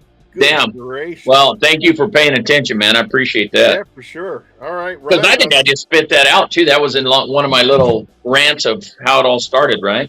Yeah. Yeah, exactly. I don't know. There's probably a lot more detail I could put in that, but it's like, God, I'd have to think about it. But yeah. All right. Well, Ryan, if you haven't already received a bottle of Pelias, today is Saturday. Monday morning, a bottle of Pelias will be heading your way.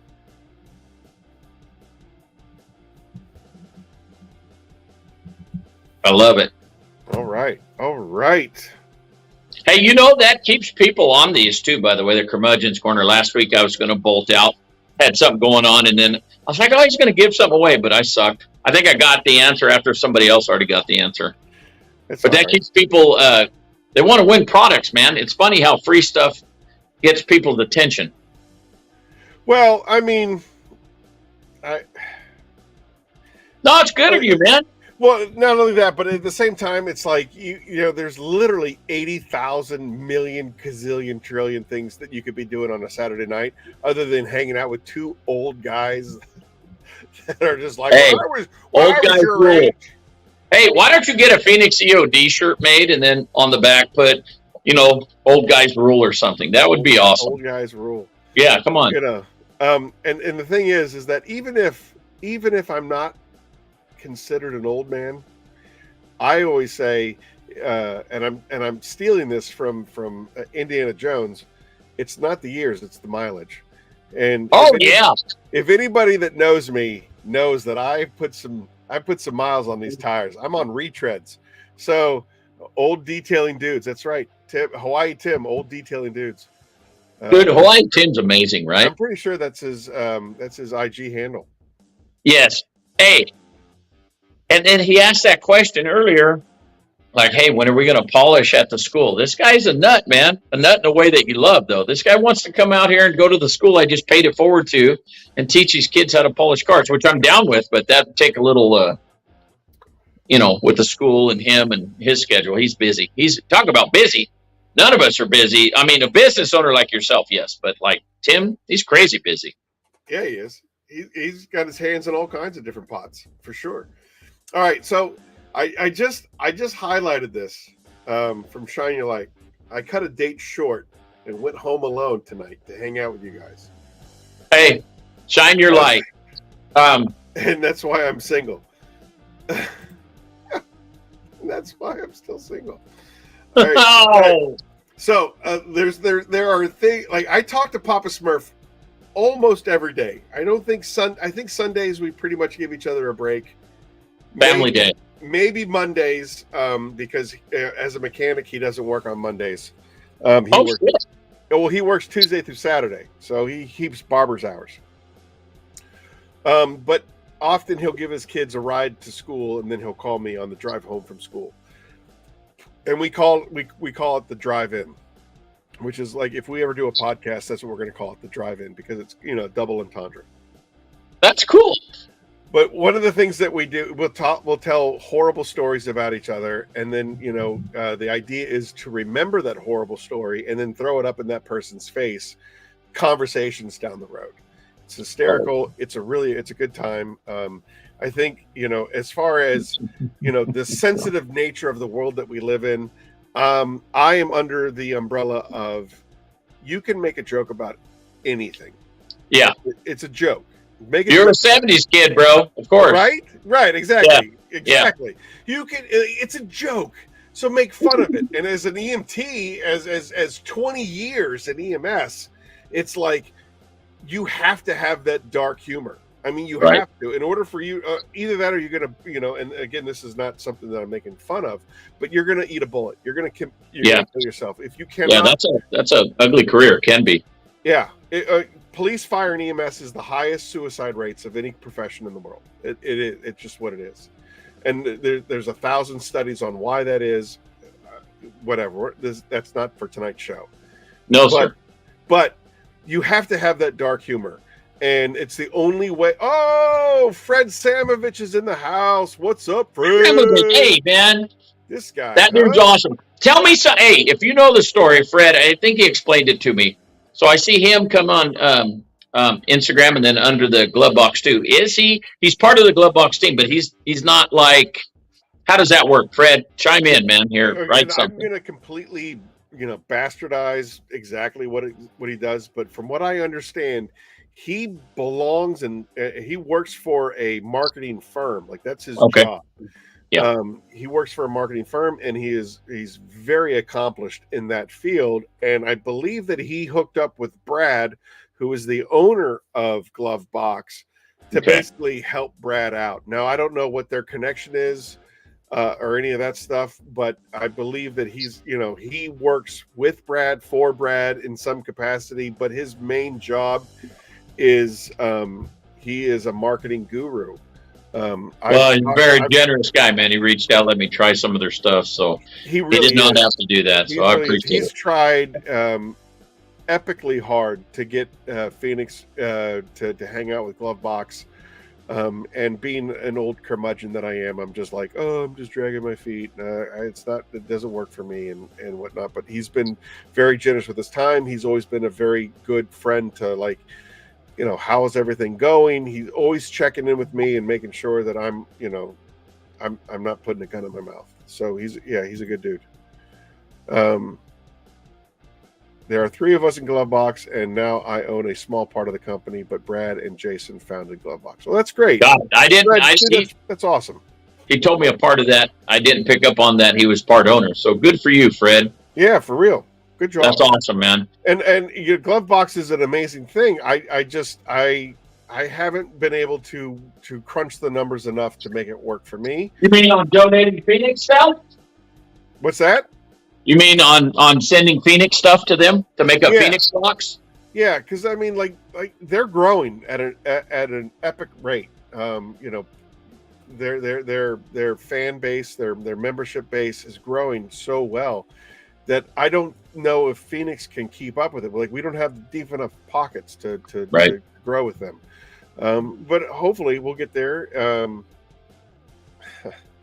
Hopefully we'll get there eventually. And I never, ever, ever want to close that door. I want to keep it open. It's just like, soon, but just not right now. So, hey, before we get too far off track too, I've been wanting to ask you this. So how big is your manufacturing warehouse or whatever the products that you bottle? How big of a warehouse are you in? Where do you bottle? What's that? Where do you bottle? West Berlin, New Jersey. Yeah, we're about, I think, 2,300 square feet. That's about 15 to 20 minutes southeast of Philadelphia, Pennsylvania. So you blend in like a vat or something, like a stainless tub? No, we do small batches. So basically, what I'll do is and that's just because of the size restraint of the building that I'm in right now. And so what we'll do is I'll make a 55-gallon drum of something, and Okay. then I'll pump it into a tote. And Okay. then I'll make another 55-gallon drum, and I'll pump it into a tote. And we do that till we get about 275 gallons, Yep. fill the tote. And then the tote gets placed up on a big rack. And then that rack, we run a hose from the tote into what we call Betsy, because it looks like she's got a whole bunch of little udders on her. And so then we hook up the bottles to Betsy, and we'll have one guy standing here with the empty bottles, and we have one guy over here with the full bottles. Basically we just feed Betsy, and she fills. We went from this summer. We went from 2,000 bottles a day or a week to 2,000 bottles a day. I think you talked to me about that time. You were ramping up your bottling. We bought this. These machines are amazing. So basically, with a crew of 4, we're unstoppable. So you have one guy feeding Betsy, one guy taking the bottles off of Betsy, one guy from there. We have a capping machine. The caps are put on. The caps are sealed with a sealing machine. It's really cool. And then it goes onto a labeler, and the machine labels the bottles, and then from there they get if we're going to Amazon, they get dropped into a bag with a trigger. The machine seals the bags and drops it into a box. Dang. Yeah. Nice. Dude, it's so much. It's fun. It's actually fun. Betsy, you basically set the machine. If I need a gallon size, or if I need a pint size, or if I need 8 ounces, or whatever the size is that I'm looking for, and she fills 5 bottles at a time. You just go bloop, bloop, bloop, bloop, bloop, bloop, bloop. Nice. And you take them off the machine, and by the time you're done filling, by the time you got the 5th bottle on the machine, the first bottle is ready to take off. And you basically just have one guy feeding empty bottles, one guy taking the full bottles off, and then it's just it's nice, man. It's awesome. That's awesome. Oh! EC is in the house. This is a great time at an hour and 37 minutes.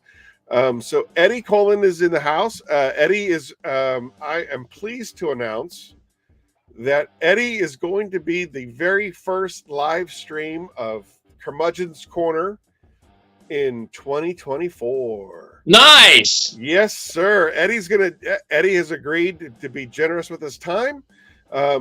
January 6th at 8 p.m. Eastern, 5 p.m. Pacific. I think it's 6 p.m. his time. Eddie's going to be is going to be on Curmudgeon's Corner. I believe it's going to be Curmudgeon's Corner 21, the very first of 2024. I've got so many questions for Eddie. He and his family have gone through so much. He is a true testament of the human spirit. I'm excited to have him usher in the new year with me. Anyway, so while he's here in the house, I wanted to let him know that I appreciate him and his time, and that a little self-promotion of Curmudgeon's Corner 2021, or I guess Curmudgeon's Corner 21 in 2024. Awesome. Woo! What's your best product, man? Your favorite product? Phoenix.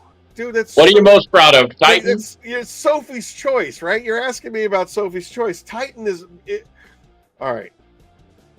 There hasn't been another product that has made me as giggly as Titan. Yeah. When I first put Titan, like, my wife thought that I was crazy. She's like, "What? Are you okay?" And I was like, because I was laughing to myself. I was giggling to myself. I was putting Titan in the car, and I was feeling it. And it was like, wow, it's like a force field. It's like a force field. Look at this. It's a crazy, it's like a force field on the car. And she's like, you're crazy. You're crazy. That's awesome, though, man. So yeah, so Titan, like it's your firstborn. You love him. You know what I mean? It's like it's my firstborn. I love this. I love I Titan. love that, man. But going down the line, like each product, screw the Four Horsemen. The Four Horsemen, but each product since the Four Horsemen, you're like, Hydro is really great, and it works as a glass cleaner, and it does this and it does that, and blah, blah, blah, blah. And then you got Jamie, who's giving you a hard time about it, and like, all right, well then let's go back and we reformulate it a little bit and we make it even better. And so then you got Hydra, and you're really, really proud of Hydra, and then all of a sudden you got then you have Kraken, and you're like, well, Kraken, because it's a concentrate, it can do like 90 different jobs depending on the dilution ratio. Kraken is really something special. Like Kraken is something else. And then all of a sudden, then you got Peleus Panel Prep, and you're just like, there is nothing on the market like Peleus Panel Prep and what it can do. And like as far as a panel prep is concerned, and I got a little video short that I'm sending to that I'm going to put on YouTube and I'm going to put on the website. But I sent it to Jamie first, and I was like, hey Jamie, the next time you go to Foamtown, USA, ask them if they've seen Peleus Panel Prep. And it's a video of me using Peleus Panel Prep in a foam cannon, and it foams up crazy. What? It foams up crazy. I would have never guessed that. And the reason why it's not 10 o'clock yet, so we can't go too vulgar, but some asshat was just like, oh, I'm sure it's just another IPA split 50-50. That was last week, huh? No, it was last week. Yeah. It's just another panel prep or just an IPA that's split 50-50. No, it doesn't. And that's because, and I can prove it to you in the video, where it foams up in a foam cannon because it's not a 50-50 IPA. There is magic in that bottle. And so yes, sir. Peleus Panel Prep, then here's you a good question, and I'm assuming you just answered it. I'm going to do a correction or at least an enhancement on a car. They have some wax on the car. Do you wash the car and then you could Peleus it? Do you need to wash it again, or can you just rinse that clean, let it evaporate, flash off, and move on? The latter of the two. 100%. Nice, really. That's 100%. It. Yeah, and I've done it. Like it's one of those things where it's, I use I have a 2013 Pathfinder, and it gets abused. It gets abused. EC detail. He got a bottle. I'm pretty positive that he got the bottle based upon Keith Firebird's donation. I had somebody made a really crappy comment about the Furies, the iron remover, and they were talking about like, oh, your wheels are scorched on my Pathfinder when I put the Peleus on there and it turned all purple and it rained and it melted, all that stuff, and they were like, oh, way to scorch your tire or your wheels. And I was just like, man, this vehicle has had the balls beaten off of it. There's Keith. Keith's in the house. So like Furies didn't scorch the wheels. The wheels were already scorched. Yeah, we had already tested who knows what on that vehicle. Every single time I get something new and exciting that I'm playing with, I bring it out to the Pathfinder, aka the USS Johnny Adams, after the second president. Because I bought my Pathfinder on the 4th of July, which is why it got its name. I believe that every vehicle that's worth its salt should be named. And I can probably tell you the names of every one of my vehicles that I've ever owned. But yeah, the Johnny Adams is what I'm currently driving. So that'll be in a Curmudgeon's Corner trivia question later on down the road. What's the name of my car? Anyway, Aaron likes the name Penis so much. He got as close as he could to naming the panel prep Peleus. Who's trolling you, man? Aaron likes the name Penis so much. All right. So that being said, for the second giveaway of the Peleus panel prep, what is Peleus, or where did Peleus get its name? Oh, We've talked about it. yeah, you talk about it. We've talked about where You're Peleus got crazy its on name. that, man. Thank you. Yeah, you know, it's weird. It's true. It's Greek, but not just Greek. Greek warrior, true. Both are accurate. But who or what was Peleus? I mean, everybody knows that it's Greek mythology, and there is a reason why I stick to the Greek/Roman mythology. Because and sword is also good. Oh, there it is. All right. Thank you. Fred Samovich comes through. He's a learned fella. I have to stick to it because after the Four Horsemen, anybody wanted their name on a bottle of something that I was creating. And so I'm like, we're sticking with, and everybody in this chat room, all 18, dude, we still have 18 people. We have more people now than we did when we started. The party's just getting started, man. Party's just getting started. Everybody in this room can blame Papa Smurf for the Roman/Greek mythology references to all of our products, because he was like, I really like Immortal, I really like Phoenix, the name Phoenix E.O.D. You have to stick to Roman/Greek mythology for the rest of your products. And I was like, all right, let's do it. And then there was somebody on forensic detailing. You probably watched John. Yeah, John. He's an awesome dude. He ranked Titan as number one as far as toppers are concerned. It didn't come in number one in every category, but overall, it was the overall best topper on the market per forensic detailing, which is such a feather in my hat. But anyway, that dude's a beast too. In that video, he's awesome. Somebody wrote, I've heard of other companies doing stuff like this, and they always paint themselves into a corner, running out of names, and then having to reinvent themselves and so on and so forth. There is literally millions of Roman/Greek entries as far as mythology is concerned, that if I ever run into that problem, then we have a problem. Yeah, we far surpassed anything that I could possibly ever dream of Phoenix. Well, but Aaron, I would encourage you, not that you need my input, but don't ever have to worry about that, because you don't want to be the guy putting out 7 different products that are nearly identical with a smidge darker tone and a slight different, more of a grape hint of a scent. You know what I'm getting at. I say what you have right now is pretty damn amazing. I don't know what else you would go for. You have just about every base covered, and you just do it so well. Why? And I'm sure you're going to grow, but why? We talked about this the other day on the phone. I won't give any numbers, but why just keep going and going and going? It just doesn't make sense to me. Just make the best of every product you make. You're already hella popular. Everybody loves everything you make.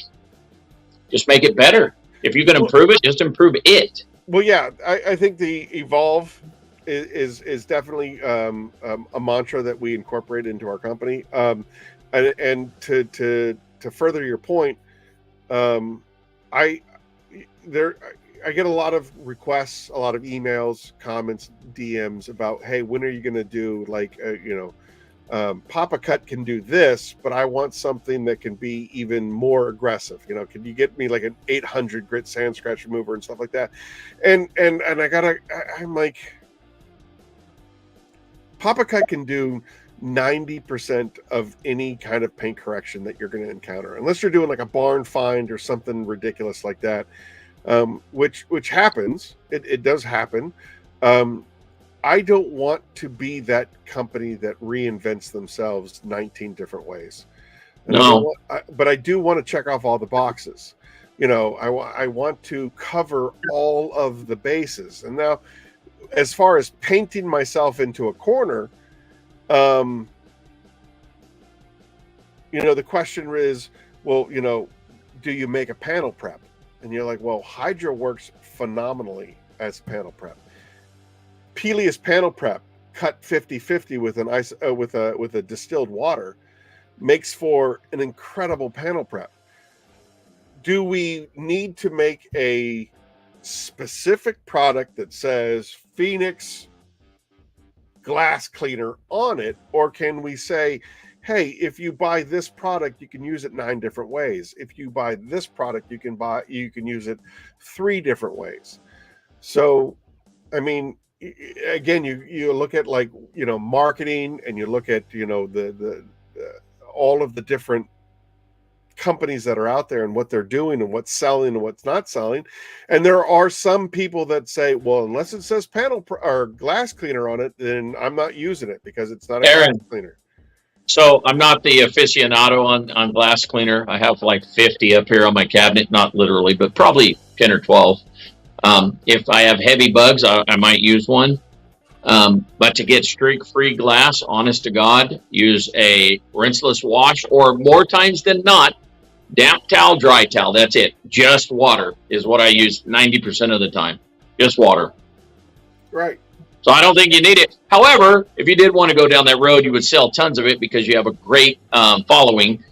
And making glass cleaner, buddy of mine up here, up north of me, just a little ways, he says that's one of the more inexpensive products to make. So, because you are literally like 98% water most of the time, 95% of the water. So, but I'd say no, don't do it. Right. So something like that, like the glass cleaner, although it's on the whiteboard, it gets moved all the way to the bottom of priorities. Yeah. You know, maybe you sell a shit ton of it, dude. People love your brand. Right. So maybe down the line, that's something. But I do want to check off all of the boxes. And, you know, dressings are a very important part of, a complete bookend to bookend detailing package. Yes. Unfortunately, and again, this is, you know, I'm going to be real with you because you're real with your viewers. It's very, very hard to pull a profit out of a dressing. The cost analysis of what goes into a dressing, they're expensive. Silicas and silicones and things of that nature, those dressings can be very expensive to manufacture. Right. So it was one of those things where it's like, all right, let's build a product line that is very, very good, that we can maneuver within those margins, and build a product line, you know, that basically can build a cushion for when you start doing the dressings. And that's why I've been very reluctant and dragging my feet of doing dressings, especially tire dressings. Now, tire dressings are a beast into themselves. I think I could be wrong, but in my opinion, in my experience, tire dressings can make or break a company. They could be a black eye, or they could be something. Dang, that big. Wow. And if you do a tire dressing and it sucks, it's going to be a very, very big black eye. You know, something that doesn't last through a single rainstorm, or something that slings, or all of the negatives and cons that can go into a tire dressing. So I want a tire dressing. Now, also opinions vary on what a good tire dressing is. A lot of people like that wet look. I'm not a huge fan of the wet look. I like that satiny finish, like a little, maybe like 1 degree or 10 degrees better than a new tire, but a satin finish that looks clean, and it's not necessarily shiny, but again, satiny. And I think that that's a beautiful tire dressing, and therefore I want that, but I also want it to last. And the Phoenix brand, unless it is 100%, I'm not going to sign off on it, and I'm not going to launch it. You know, right? I think we delayed Kraken. I want to say we wanted a Thanksgiving Black Friday release for Kraken, but we didn't launch it until Easter because it wasn't up to my standards. Well, that's good to know, though, man. You want top-notch stuff. That is your name. That's like you say, that is a black eye. If you put out something that's, first wash with just an average soap and it's half gone, that would be bad for you. Yeah. You wouldn't put it out like that. I know you wouldn't. Yeah. And speaking of so Tim was Tim had said he'd wanted a high-end glass sealant, and then Al Daly was like, check out Apex BC line. That's one of the really great things of being able to collaborate and work with Brian on a bunch of different stuff. I wanted to give him wide berth. Because he does come to the warehouse, he comes to we build a bunch of stuff together. We experiment with a bunch of stuff together. He's helped me with the Hydra. He helped me with the reformulation of the Apex. He's helped me with a great deal of things.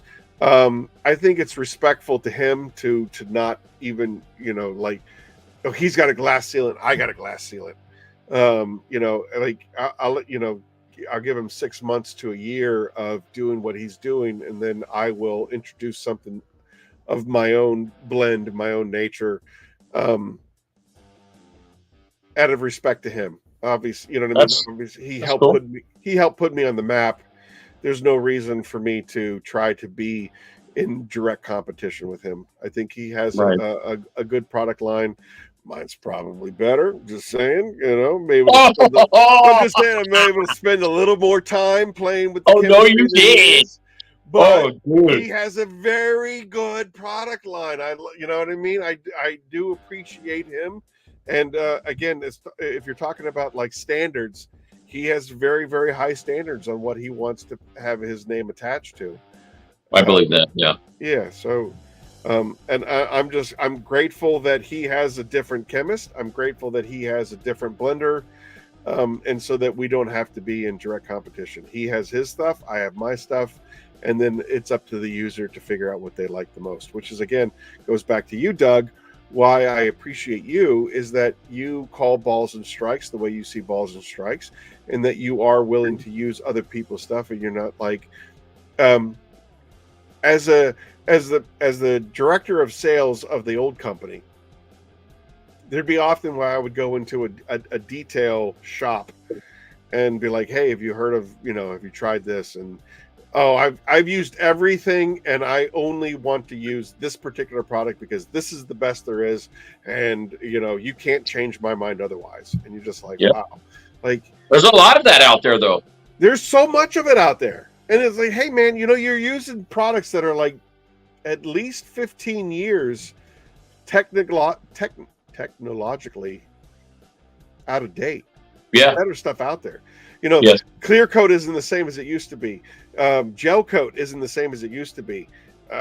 The technology just isn't there as it used to be. And if you're so set on something that you've used for the last 20 years, I guarantee you that you're out of touch with what's, being out there nowadays. So you're into chemistry and abrasives and all this. Let me ask you a question. And this isn't about, you probably have heard of the company, and I won't even use their name. Okay. Do you believe that you could do an all-in-one polish? Sure. And have 1 year of protection just with that? I don't. With nothing over the top? I don't think so. Okay. I didn't think so. That's how they market it. And I'm like, wow, dude, it's a good product. It works great. But I'm like, a year? No way. How the hell? I don't know. You're pushing gloss and wax at 9 months. And gloss and wax, as far as I'm concerned, is the best, wax that you're going to be able to apply. Yes. With just all the stuff that's in it. Gloss and wax, it reaches, like, you're really stretching for 9 months.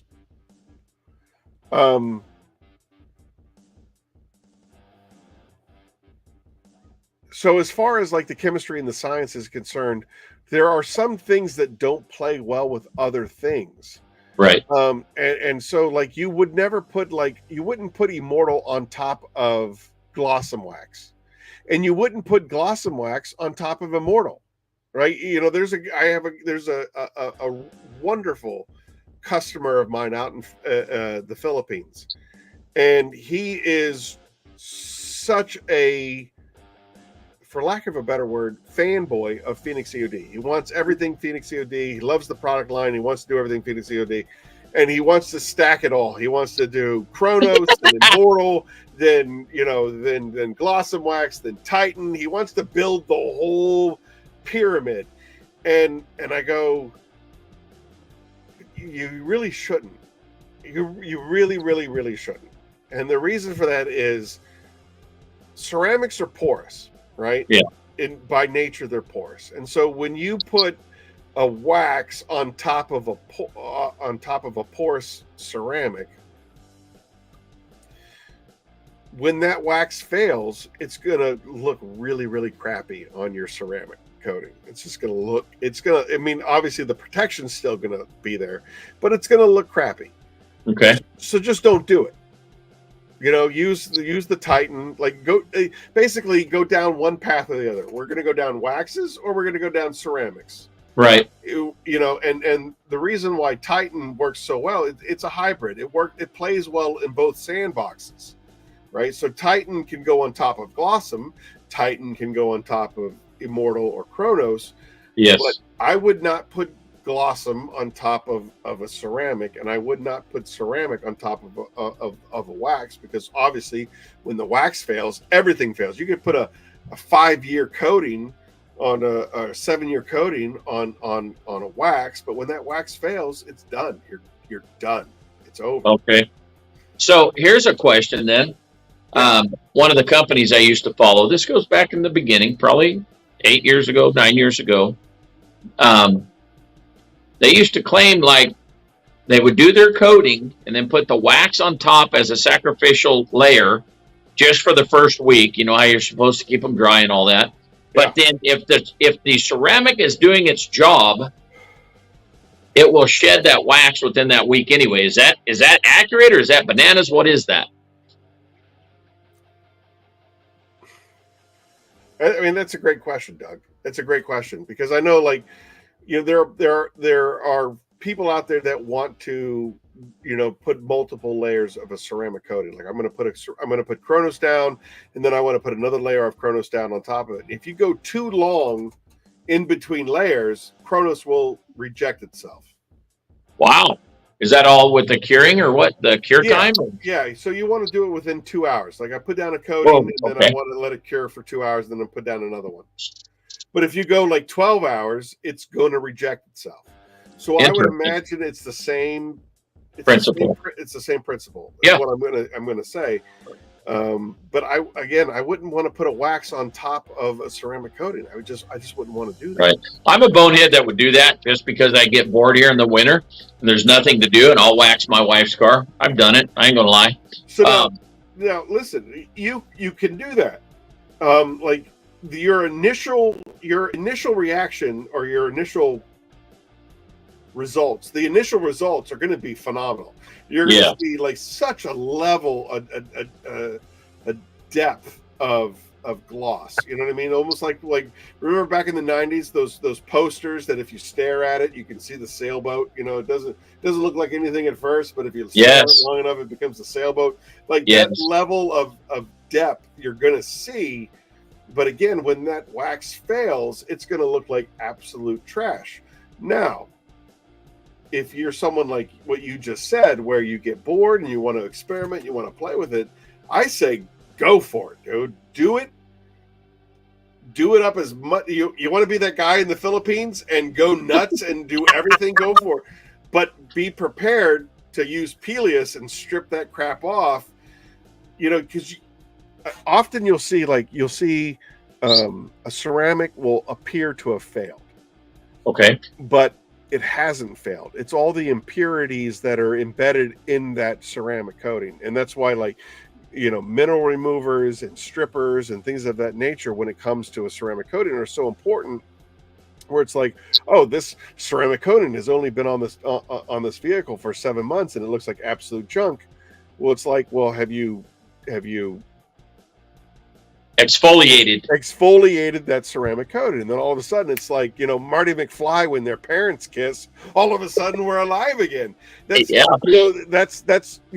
mark of a good ceramic coating, is that it can bounce back from whatever you've gone through. It could be environmental, it could be, there could be 1,000 things that could cause a ceramic to fail, Right. but it hasn't really failed. It's, I'm trying to think.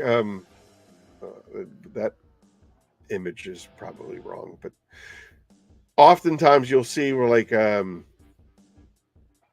you drop like okay, here's a good idea. So you have like suds that are foaming. You got Yes. lots of foam in the bucket, and then all of a sudden you drop something into that bucket, and all the suds disappear. Baby oil, and they separate. Yeah. Right. Yeah. It isn't really. It isn't like the soap hasn't failed. It's whatever that contaminant is has disrupted those bubbles and so on and so forth. But if you remove that, like if you agitate that bucket again, all those suds come back, right? Right. So Okay. it's the same thing with like with a ceramic coating. It looks like it's failed because it's got all these impurities in there. But if you decon it, if you remove those impurities, if you put Furies on it and you remove all of that stuff that's embedded in that coating, it all of a sudden it comes right back to life. Aaron, when doing 2 layers of Chronos, what is the sweet spot time frame so that the first coat isn't reactive, but the second coat was still bonded first? I say, I like to push the 2 hour mark. As long as you're with it, longer than 1 hour, but before 2 hours. If that answers the question. It does. All right. That was a good one. That's good to know too. And he's asking about what one? Chronos? Chronos. Oh, that's your actual 9H, right? Yeah, that's the big gun. So, okay, on that, talking about that's like your best protection, right? Yes. Chronos? Yeah. So is there and you're gonna see something that happened miraculously to Chronos in 2024. Uh-oh. You're going to have, hey, I'm going to challenge you, man. I put this challenge out to somebody else before, so all right. Here's your challenge. People are going to laugh. They want it, though. They know they want it.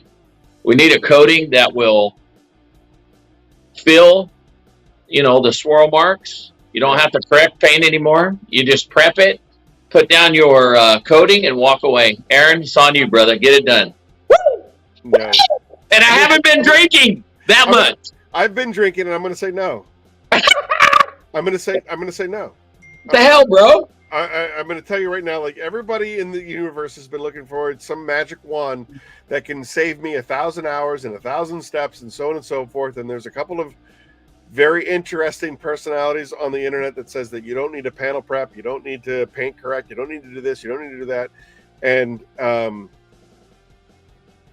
again, switching from the weekend warrior to the professional detailer.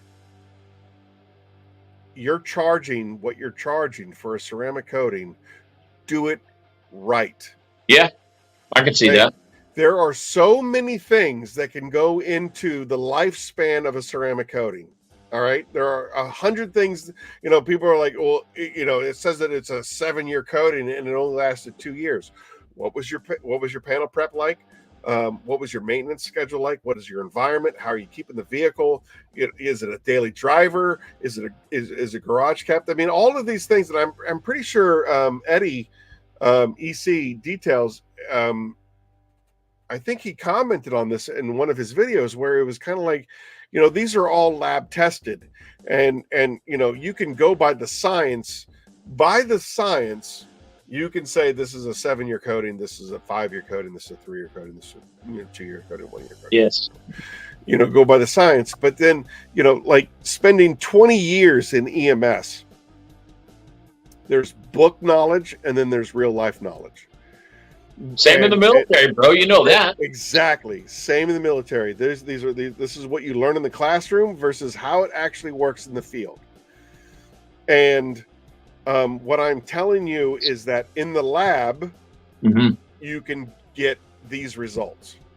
In the real world, you're going to get results that are vastly different. Yeah. Right. And so, it's up to you, Doug, the weekend warrior that does his research, that plays with all these different products, to know what works and what doesn't work for you, and how it's going to perform in your world. Now, like my neighbor, for example, he's got a Supra, and it is amazing, and it makes so much noise, and it's crazy, and he keeps it in his garage until showtime. Right. Right. He keeps it in his garage until showtime. So a ceramic coating on that Supra is going to last for eternity. Right. Right? It's going to be in his garage. He's going to take it out for the show. He's going to bring it back in his garage. Then he's going to wash it every week, and he's going to put the maintenance spray on it, and he's going to do everything that he needs to do. And then he's going to put it back in the garage until showtime next time. So do you sponsor that car, Aaron? What's that? Do you sponsor your neighbor's car? Oh, 100%. Good man. 100%. Good man. I love Jared. Is awesome. He is so blue collar. I love hanging out with him. He reminds me a lot of you. It just, like, again, the way that we talk when the camera isn't rolling, and our ideology when the camera isn't rolling, and all of those things. He's definitely he's I guess the best word. He's a patriot. He's a patriot like you. The end. So at the end of but the point of that story is that one coating of Chronos on his Supra, his white Supra, is going to last for forever. But then, even laced in my shoes, bro. Yes, Come sir. on. Yes, sir. But then now, if you put it on my Pathfinder, I'm going to be lucky if it lasts 2 years, because I beat the hell out of my Pathfinder. I don't maintenance it. I barely wash it until it comes time to product development. Yes. You know what I mean? Like, so it sits underneath a Japanese pear tree. So the little berries, crap on it every day, all day long. It gets rained on all day long. It gets snowed on. It gets the sun beats the hell out of it. And I do not maintain it. So do I, what kind of expectations am I getting out of it? Now, so see all this talking about that, not even to talk bad about ceramic at all, because I obviously play with ceramic a little bit, but this leads me back to like people that are buying ceramic coatings from detailers, not saying they don't know what they're doing. Most people, they probably do abuse that ceramic coating, and they should just use Glossum, bro. That's what I'm getting at. Yeah. It's way cheaper. It's super easy to apply and use. And that's what I'm saying. That's why I go towards Glossum Wax. That's why I do Glossum Wax on my car. Not only did we talk about it earlier, where there's something very therapeutic about applying it by hand, and just being able, like, I mow my lawn, and I'm the only one that mows my lawn because I feel like my feet need to be on my land. Like, I need to be familiar. I need to be familiar with my land. I need to be familiar with my car. It helps me be connected to the property. It helps me be connected to my vehicle. Those kind of things. So I respect that. Anyway, I don't know why. Yeah, buddy. It's all good. We're what you're saying. We're over 2 hours there, Doug. It's all good, brother. Whatever you want to do, man. We could do this till the sun comes up. Whatever. You want to give away something else? Hey, that's up to you, brother. Well, you gave away Peleus, huh? Yeah, well, I mean, that's kind of like that's the new product. It's kind of what I'm trying to promote. Everybody that's watching this has probably already experienced every product you make, though. I was going to say, I pump your Apex Auto Wash a lot to people, especially mobile detailers, because the crazy dilution ratio. I love that soap. That'd be a good one to give away, but you need to give it away to somebody that's like never experienced it. But how are you going to find that? Know what I'm saying?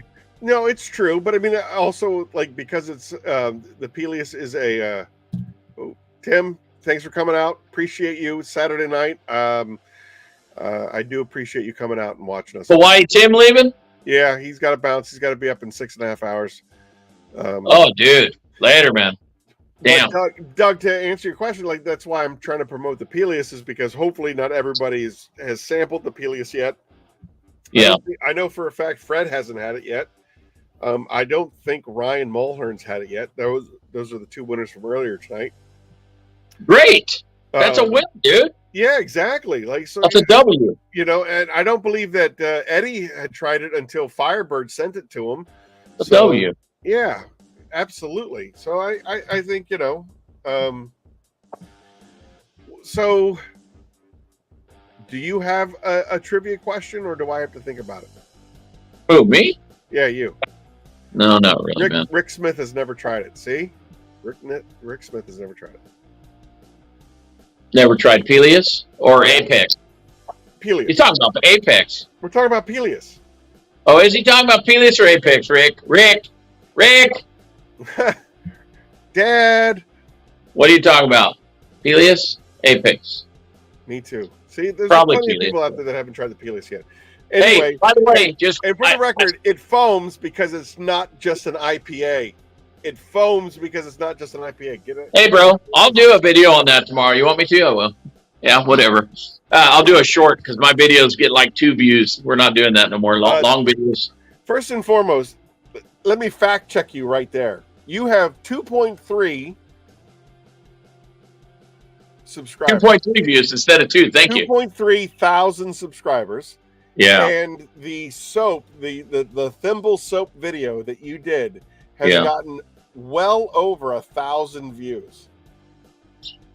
Okay. Yes, that was one of my better Phoenix E.O.D videos. Yes. All I'm saying is, like, you, sir, I appreciate your modesty, but are wrong. You're just straight up wrong. People are watching you.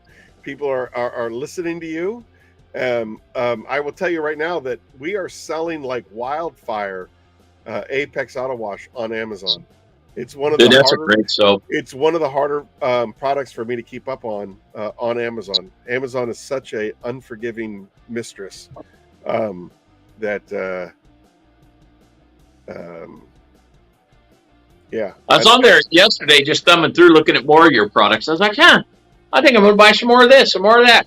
It's kind of a thing, too. People that are on the Amazoner, that's a good partnership to have. I don't know what they do to your profits, but they destroy it. Like my margins on Amazon are like, ooh.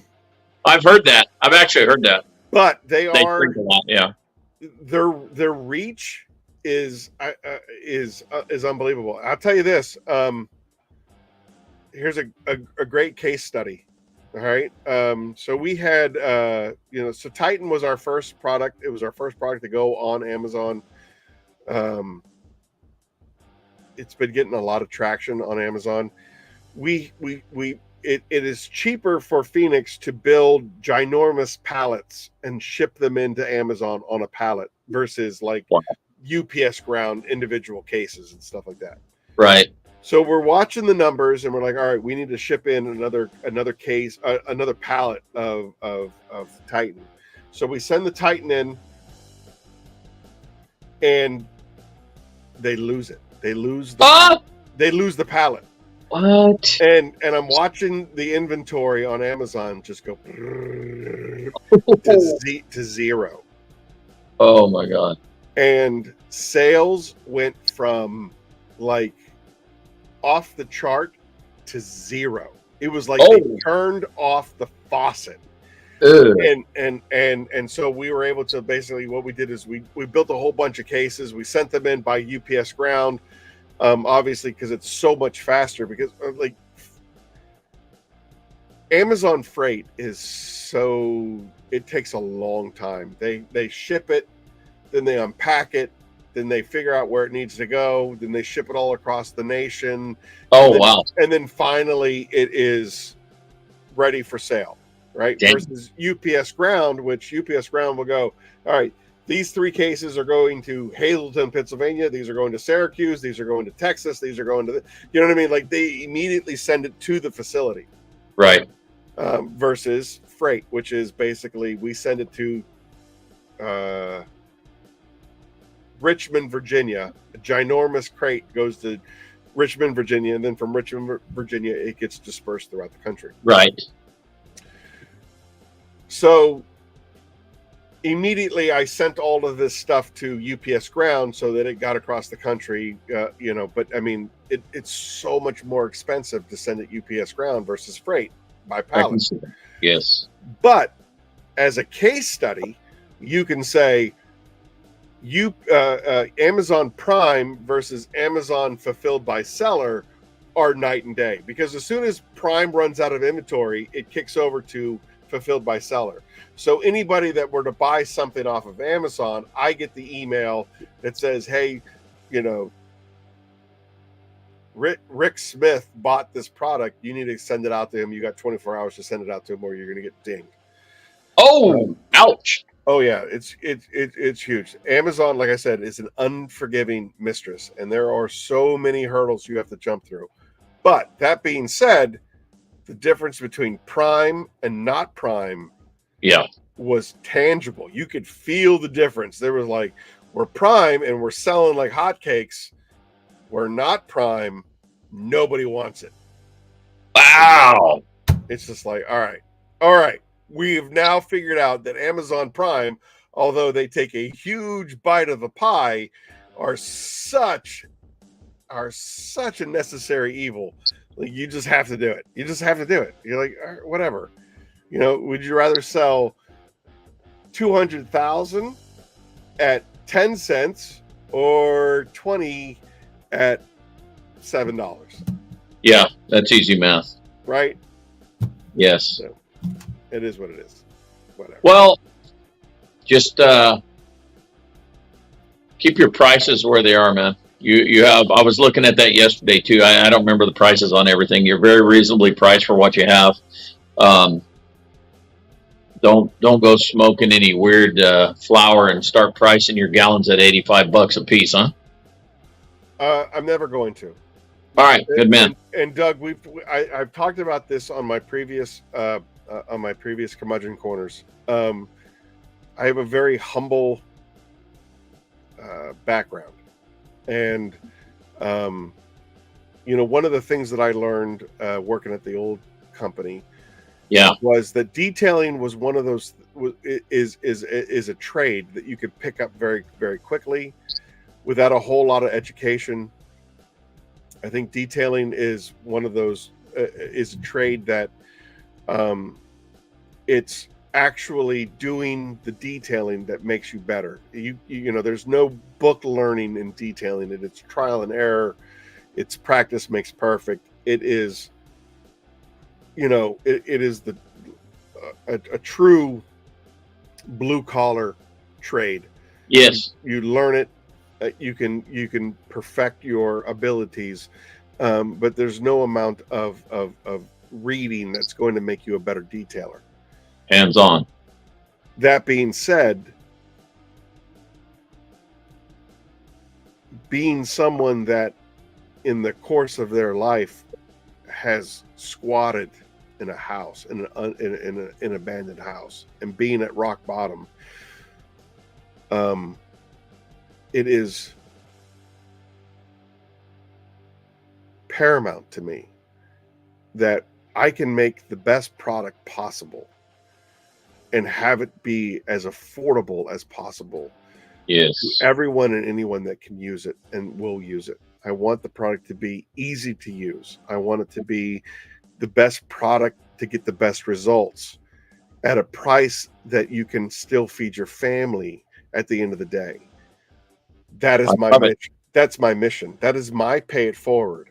Like, my personal pay it forward is I want to help the guy in the foxhole beside me who doesn't have $1 million to spend to, or whatever. And if you look across the board, if you look at Forensic Detail, if you look at Pan the Organizer, if you look at Brian from Apex, if you look at all of these guys that are doing product comparisons, and a small no-name company like Phoenix E.O.D is being named in the echelon, if not number one, which we've accomplished in so many different categories. Either we're number one or we're being mentioned in the upper echelon of companies that have been around for 20 years, 30 years. Yes. We've been doing it. Like, that is nothing less than God, divine intervention, that we're able to produce that level of a product with these companies that have been doing it forever.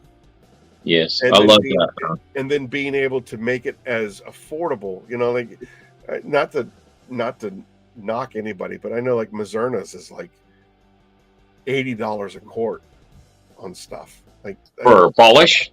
Yeah. for anything. for a polish or a compound and things of that nature. I mean, they're a great product, but like if you're trying to feed your family, if you're trying to, you know, like Papa Smurf, if you're trying to send his kids to cheer, you're not spending $80 a quart.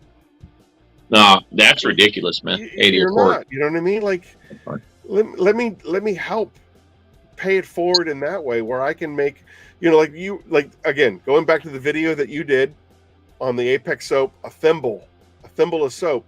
So for $9.99, for $10, you can buy 16 ounces of soap, where a third of an ounce is going to make a bucket of soap. Yeah, it's insane. Okay? So a third of an ounce in 16 ounces. So you're doing over a quart worth of soap for $9.99, making 5 gallons of soap every time that you know. I had a guy that bought, he was like, I want to buy a 5 gallon of soap. I'm like, you know, that's going to make over 3,000 gallons of soap.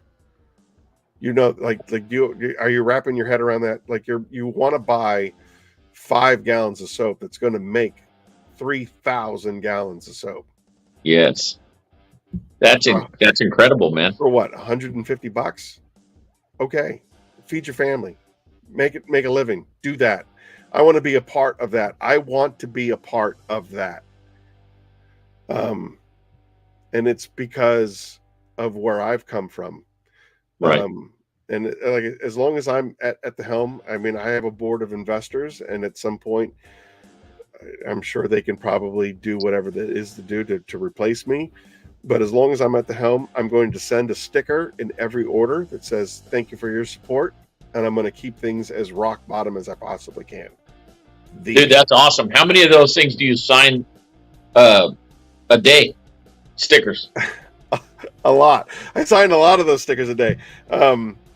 Usually, like what I'll do is on Sunday, I'll put something on the television over there, and then I'll just write stickers. That is insane, man. They're like snowflakes. That's a cool little touch, Aaron. Really. There's no 2 stickers that are exactly the same, because I write each one by hand. Because they're freehand, man. They're freehand. They're not stamped. I have a box of blue Sharpies.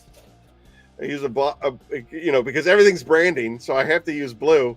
I have a box. Well, there is a little bit of blue in the logo, huh? And you can see like the ones that the new pins obviously write a lot better than these little stubby ones.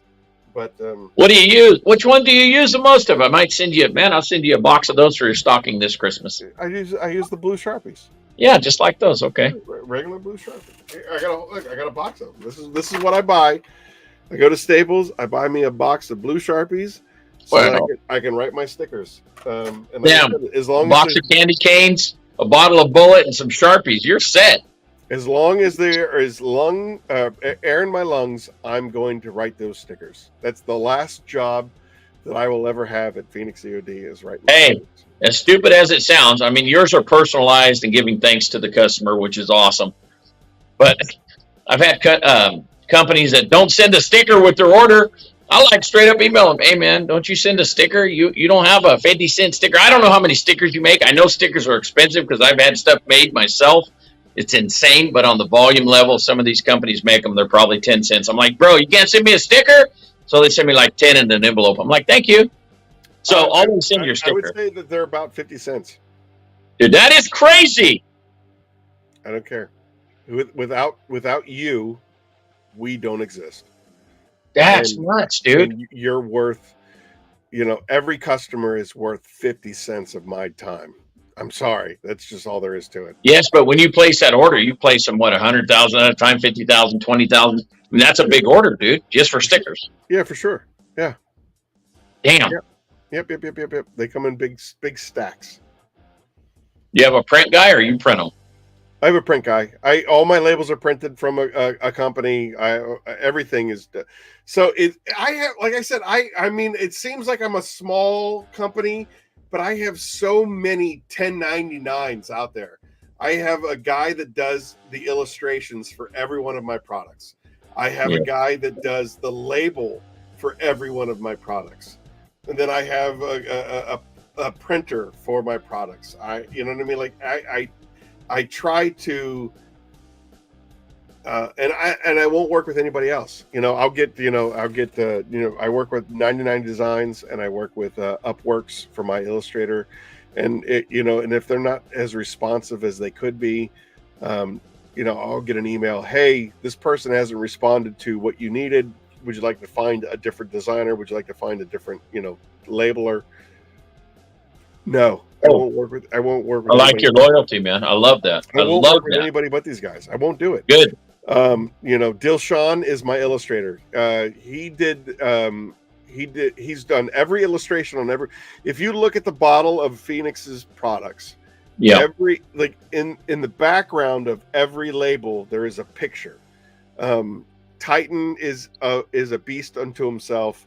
The 4 horsemen obviously are the logos of the guys that I worked with, but every product after that, Dilshan has created the illustration, and on my website I try to put the original picture on there to promote him and his abilities. He's unbelievable. And then San has done the label and logo for my company, for Fab's company, for Papa Smurf's company.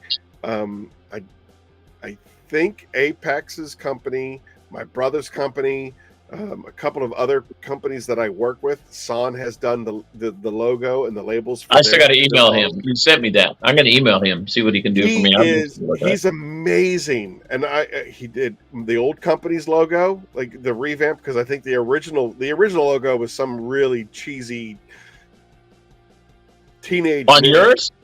On the company that I used to work for, the original logo looked like Teenage Mutant Ninja Turtles cheesy crap. That's awesome. And I was like, San, you need to do something with this logo, because this is we're a joke. This logo is a joke. and San created the new logo for that company. So I've been working with San for 8 years now. That's awesome, man. Yeah, there's no, and I believe he is now a professor at the university in his hometown. So wow, his work, he has, the San is no joke. He's an unbelievable dude. That is awesome, man. Yeah. And I try to remember everybody that I work with. I put them on my website, friends of Phoenix E.O.D. Anybody that I work with, I try to put up there, promote them, because again, we're not in this alone. We're in this together. And, and again, I would be remiss if I didn't bring it back to the Pay It Forward campaign. Listen, we have, the campaign runs from Thanksgiving to Christmas. And what is very, very, very, very scary is that we are officially 8 days away from Christmas. It's right there. Yes. So I need everybody and anybody to nominate people and let me know why they should be nominated, and and what we can do for them.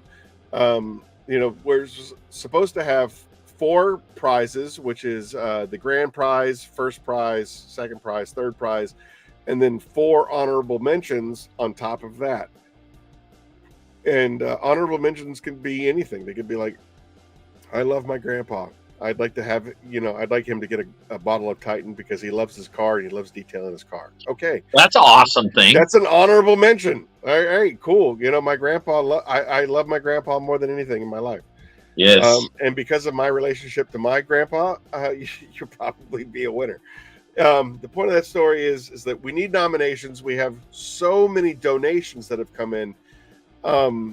I don't know what we're going to do with all the prizes. So people need to nominate people. There's only 8 days left. How many nominations do you have? We got a handful. That's it? But it's crazy. Doug, I got to be honest with you. The tide has swung from nominating people to donations. We have so many more donations than we do nominations. It's crazy. And it's all right, I appreciate all the nominations. It's wonderful. This is the most giving community in the universe, but nominate people. If you don't nominate them, we don't know about them, and therefore we can't give them stuff. And we really want to give them stuff. Ryan is the chairman. Every nomination goes to his desk and goes to the other desks of the people that have nominated. Um, it's really truly a tremendous. It's a beautiful thing to be a part of. That's crazy. Nominate people. Send us your nominations. The information is at the bottom at info@phoenixeod.com. We don't need any more donations. Doug, I believe that you just sent me something. As far That as tool is amazing, bro. I'm just telling you. I was thinking of what I could send, and I'm like, But honestly, that tool, when I bought it, that is, if you do RVs, boats, big trucks, lifted trucks, if you're a mobile guy, you have to have that. Okay, that's great. So keep that in mind when you're nominating mobile people, brick and mortar, family members. Sons nominate your dads. Dads nominate your sons. Wives and husbands and wives. And last year we had nominations from. We had a gentleman who nominated his detailer. He was like, "This guy details my car. He does a great job. I think that he's living paycheck to paycheck. I think that he could use a real shot in the arm." That is awesome. That is an excellent nomination, and I'm pretty positive that if I go back, he was one of the winners, more than just an honorable nomination, honorable mention. So. Yeah, people really nominate people, even if you don't think that it's worth it. It's totally worth it. And we remember these things from last year. Like, we'll go back through stuff from last year. Hey, you remember this guy that was close but didn't make it? But again, this year we've gotten so much more dominant. We had Doug after the Pay It Forward campaign ended last year, and we made mention of all the nominations and the winners. We had people that emailed us and said, we would like to figure out a way to donate money and cash. And so then that opened up a whole, and I talked to my accountant, like, how do we set up a charity to, some sort of Rise from the Ashes charity where people can donate money. And then not only are you getting, detailing products, but you're also getting a check for $50, $100, $200, whatever it is. And that was a whole other can of worms that I haven't been able to set up just yet. I didn't want to do like a GoFundMe, because I know that you have to reach minimum amounts of money in order for the GoFundMe to work, or else it all gets returned. So that didn't work. So we're trying to figure out ways to open up that door, because I think obviously, especially in the middle of December, money goes a lot farther than just detailing products. Detailing products is a springtime to late fall kind of game, and then once you get into the winter, you're screwed. Well, unless you're a detailer and you have to use them all the time, that still helps. That's money they don't have to spend. But I was thinking that the money, that cash, a debit card or something to somebody would be badass. But that's another time. Yeah, for sure. You'll figure it out, bro. We're working on it. We just got gift cards on the website, so that for that very reason, people, a couple of people from back home were like, "Hey, is there any way that I can buy my friend a gift card so that he can, obviously I'm trying to pay it forward. I'd like to send my buddy a gift card." Right. So, we went all in on that and figured out, what it was going to take to get gift cards available. So we did that. So gift cards are available for again, if you know somebody that obviously didn't get nominated, or you just want to you want to pay it forward yourself on a more personal level, I would say that's the way to do it. And I'm just happy that we're able to do that for people. You're doing an awesome thing, man. Everything all around about what you're doing is amazing. So, well, I it's not me. It's all of us. We're, this whole community, we fluctuated between 15 and 18 to 20 some people in this room. And the last live stream I did got well over 100 views. And so, if anybody is listening to this at any time, that there's something that we can do as far as the community is concerned, don't hesitate to reach out to us. Info@Phoenix E.O.D is open 24/7. Right.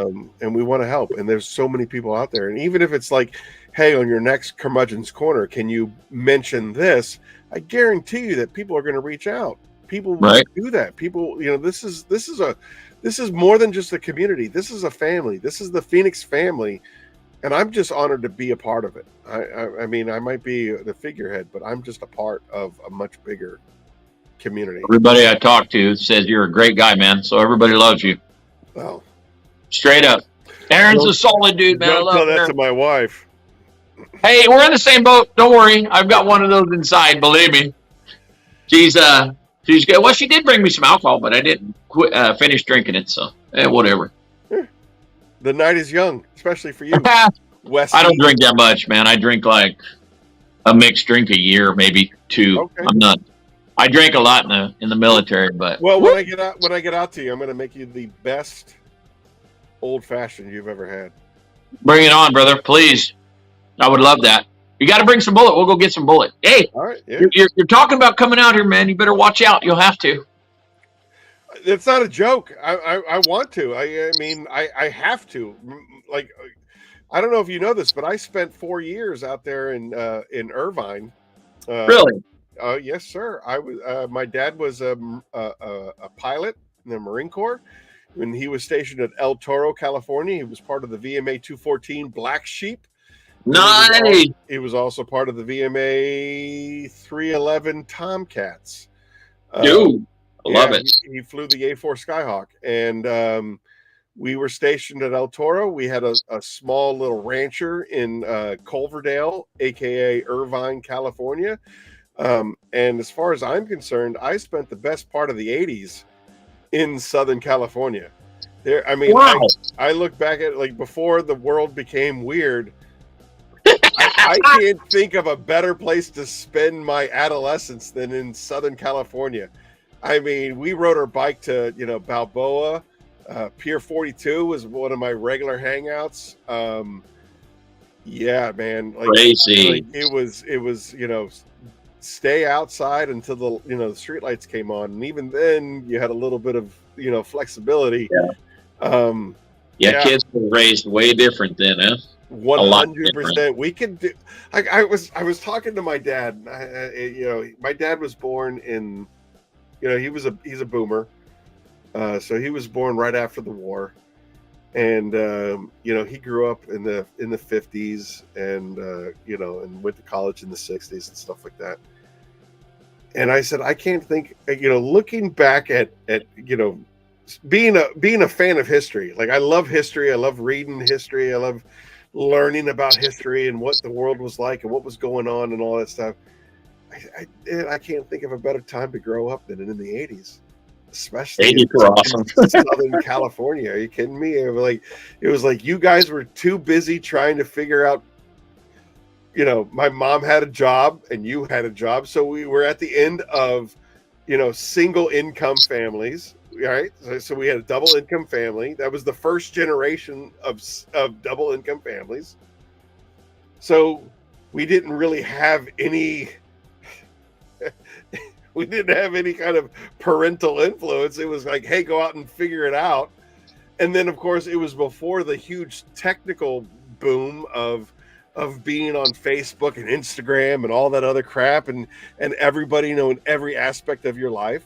If you wanted to get a hold of somebody, you called their house and you left a message if they were lucky enough to have an answering machine. Yeah. Otherwise, they just didn't answer, and you call back whenever. Right? Yes. There's no cell phone on your hip. You could not reach. We left the house. You're not reaching me. It's over until I get home, and your mom says, "Hey, Kyle called for you. You should call him back." And I was like, "Well, I was with Kyle all day." So, Yeah. The idea was like, as far as I'm concerned, that was absolutely the best time to be alive and to learn about life. You didn't have any kind of like parental influence, and you didn't have any kind of technological influence. We were just out there exploring and learning and finding out about ourselves, and also, oh, hey, this was a really great point. As far as I know, and I can't. I might be opening up a can of worms that I shouldn't be opening. Yeah, open it. We like worms, I think. there was no racism. Oh yeah, no. When I grew up, like, you know, regardless of what your ethnicity was, you know, Latino or black Yes. or Yeah. Irish or Italian or whatever, like nobody gave a shit about it. No, you're right. Crap about any of that stuff. It didn't exist. You know, Floyd, who introduced me to the X-Men, I didn't know he was black. I didn't care that he was black. He was Floyd. Right. You know, Floyd Gladden was one of my best friends. He introduced me to the X-Men. He had this really cool van that I used to jump out of at 35 miles an hour. Like, it didn't exist. There was no focus on, you know, there was no rage and there was no outrage and there was no woke and it was just, we were just all hanging out. Either you were a dick or you weren't a dick. You know, it was one of those things. That's how Pretty straight up. Yeah. You know what I mean? You know what I mean? We didn't see it. We didn't notice it. We certainly didn't talk about it because it didn't exist. Right. And now it's just, I don't know. I don't know where we've gone wrong as a society, but again, going back to my father, like, my parents, they might be racist. I don't know. My grandparents, they definitely were racist. Just that was the way they grew up. That was their lifestyle. That was the focus. That was the thing. You know, white bathrooms and black bathrooms and all of that crap. And then somewhere along the way, you know, the pioneers pushed through all of that. Then the 60s became free love, and then the 70s were what the 70s were, and then the 80s were just like, no F's given. Let's just do it. It's no, here we are. Hey, who's got cocaine? Not that I've ever done it. I never did any of that stuff, but apparently that was when it like really happened. Like, people were experimenting with the boundaries of existence. And that was a really, really great time to live. That was a great time to grow up. And I got the privilege of doing it in Southern California, where the most inclement weather, I had to put on this sweatshirt. That was as cold as it got. I had to put on a sweatshirt. Oh, it's really cold out today. Make sure you put on a sweatshirt. Whereas in like northwestern Pennsylvania, where, you know, I spent a lot of time, and now in New Jersey, where it's just like, hey, it might be 19 degrees below zero. You might want to put on a parka. Wow, you guys get below zero? Every once in a while. Dang, that's cold, New Jersey, if we're lucky, we get 2 snowstorms a year.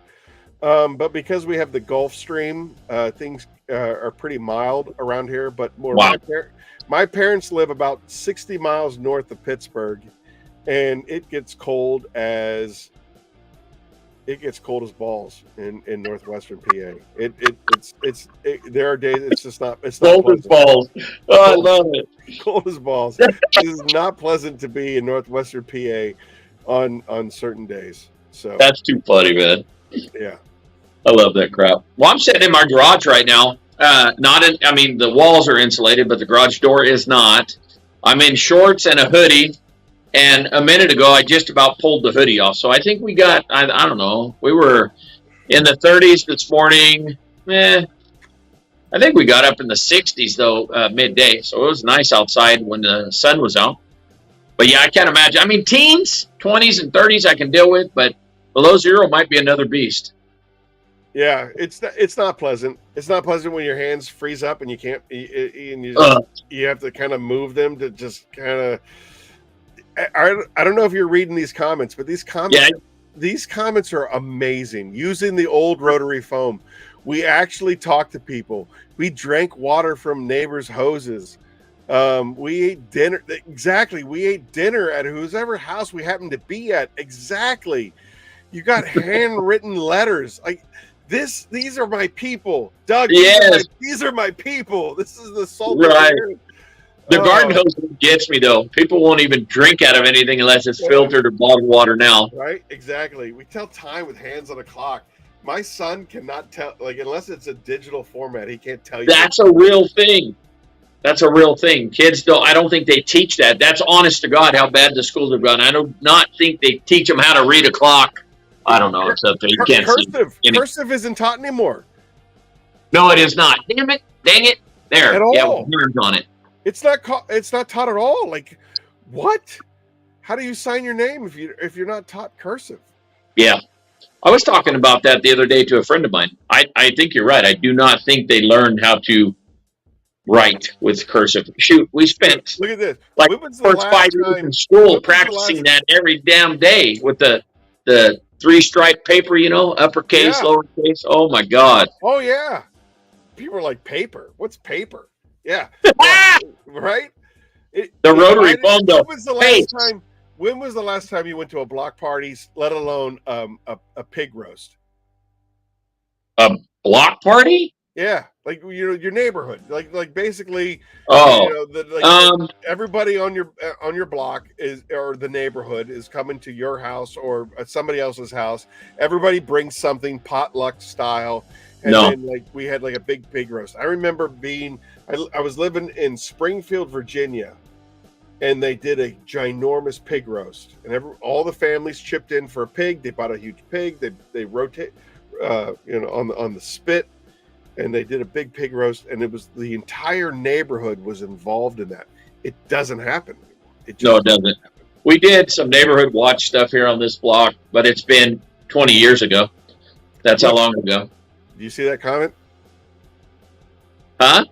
Can you read the comment that's on there? Oh yeah, I know. Doug was one of us. Exactly. Well, yeah, you see the gray hair. Shit. Well, not only that, but I mean, I knew you were a patriot from months ago. I knew you were a patriot. As a matter of fact, I'm pretty positive you asked me for permission to wear a certain hat, which you're not wearing, which is fine. That you're allowed to do. Well, I didn't want to. I tend to push the envelope sometimes, so I didn't want to push it. I don't even think people would care, but now what the hell? This is my first. Hey, this is my first detail hat I ever had made. So generic. I thought we're wearing the old school hat today. Holy hell! Yeah, you have somebody wanted to buy one, and I had some made, and then he didn't have the money, and then sold those. I went through 3 batches. Anyway, I thought about starting merch, but that's an expensive endeavor. You have hair, and it's black. Oh my gosh! I honestly, I thought Santa was bald. I'll be honest with you. Dude, hey, I could show you bald, but then we'd have to switch over to X-rated. Oh, I'm kidding. I'm kidding. My wife's dying inside. I hear her laughing right now. Oh, hell. Yeah, hey, and people say, I thought you dyed your hair. That has never seen dye, my friend. I don't know why this is gray. That has never seen dye. It never will. If it's gray, it's gray. And when it goes bald, it stays bald. Thanks, Rick. Appreciate you coming out. Thank you. Yeah, man. Take care. Dude, we are approaching the 3-hour mark. Doug, I don't know if you want to keep going or if we want to wrap it up. Hey, whatever, dude. I gotta get in here and see what my wife's doing. She's in there making racket, but she was cheerleading a minute ago, so she might be drunk. I don't know. All right. So let's wrap it up then. Everybody, I want you to follow Doug on Instagram and on YouTube. His content is amazing. If you're looking for like product comparisons, if you're looking for product performance and reviews, this guy has tried it all. He knows what he's talking about. It's again one of the reasons why I lean so heavily on his opinion about stuff is because of his exposure to so many things that are out there. He is the everyman. He is the epitome of the everyman. He is the guy that I want, the feedback the most from, because if he's experiencing an issue or a problem, then most of you are going to be experiencing that same problem. So I do appreciate that. Doug, I appreciate you and your insight, your knowledge base. I appreciate I appreciate who you are.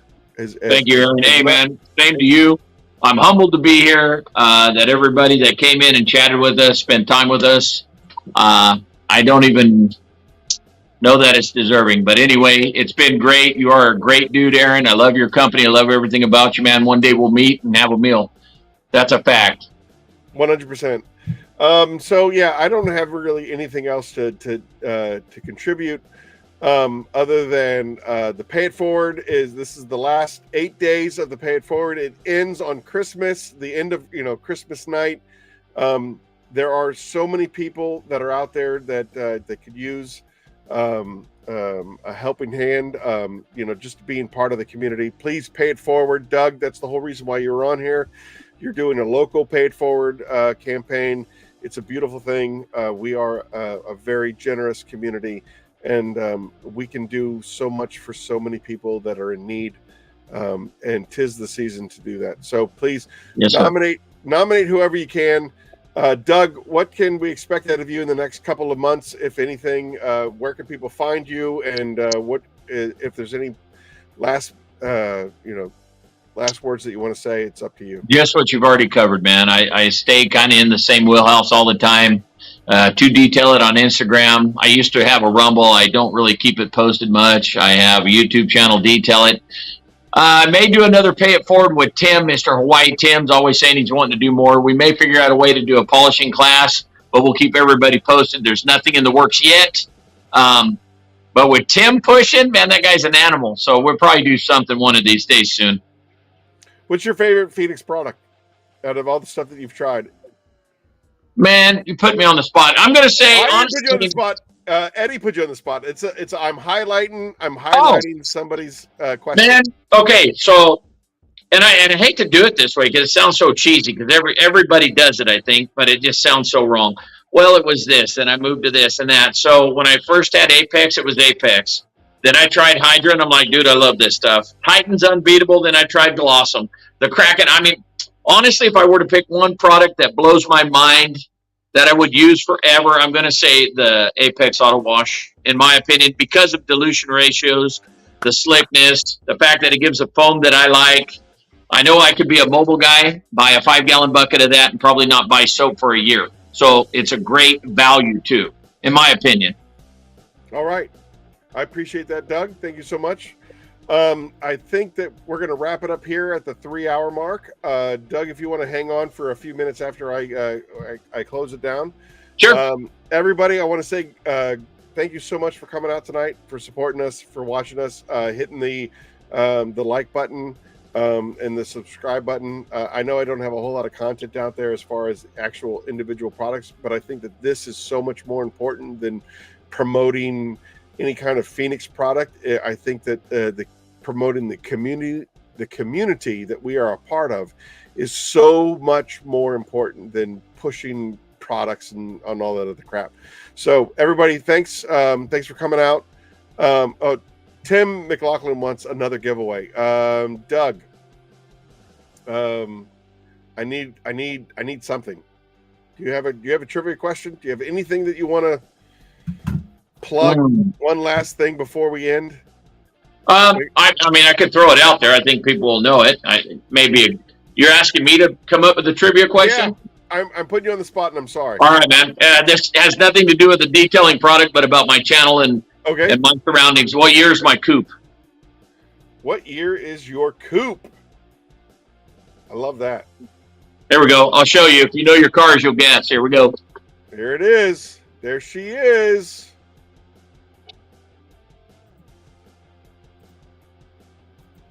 I don't know how good that came up. My tripod was hitting my chair. Come on, man. Timbo knows that one. Somebody knows that one.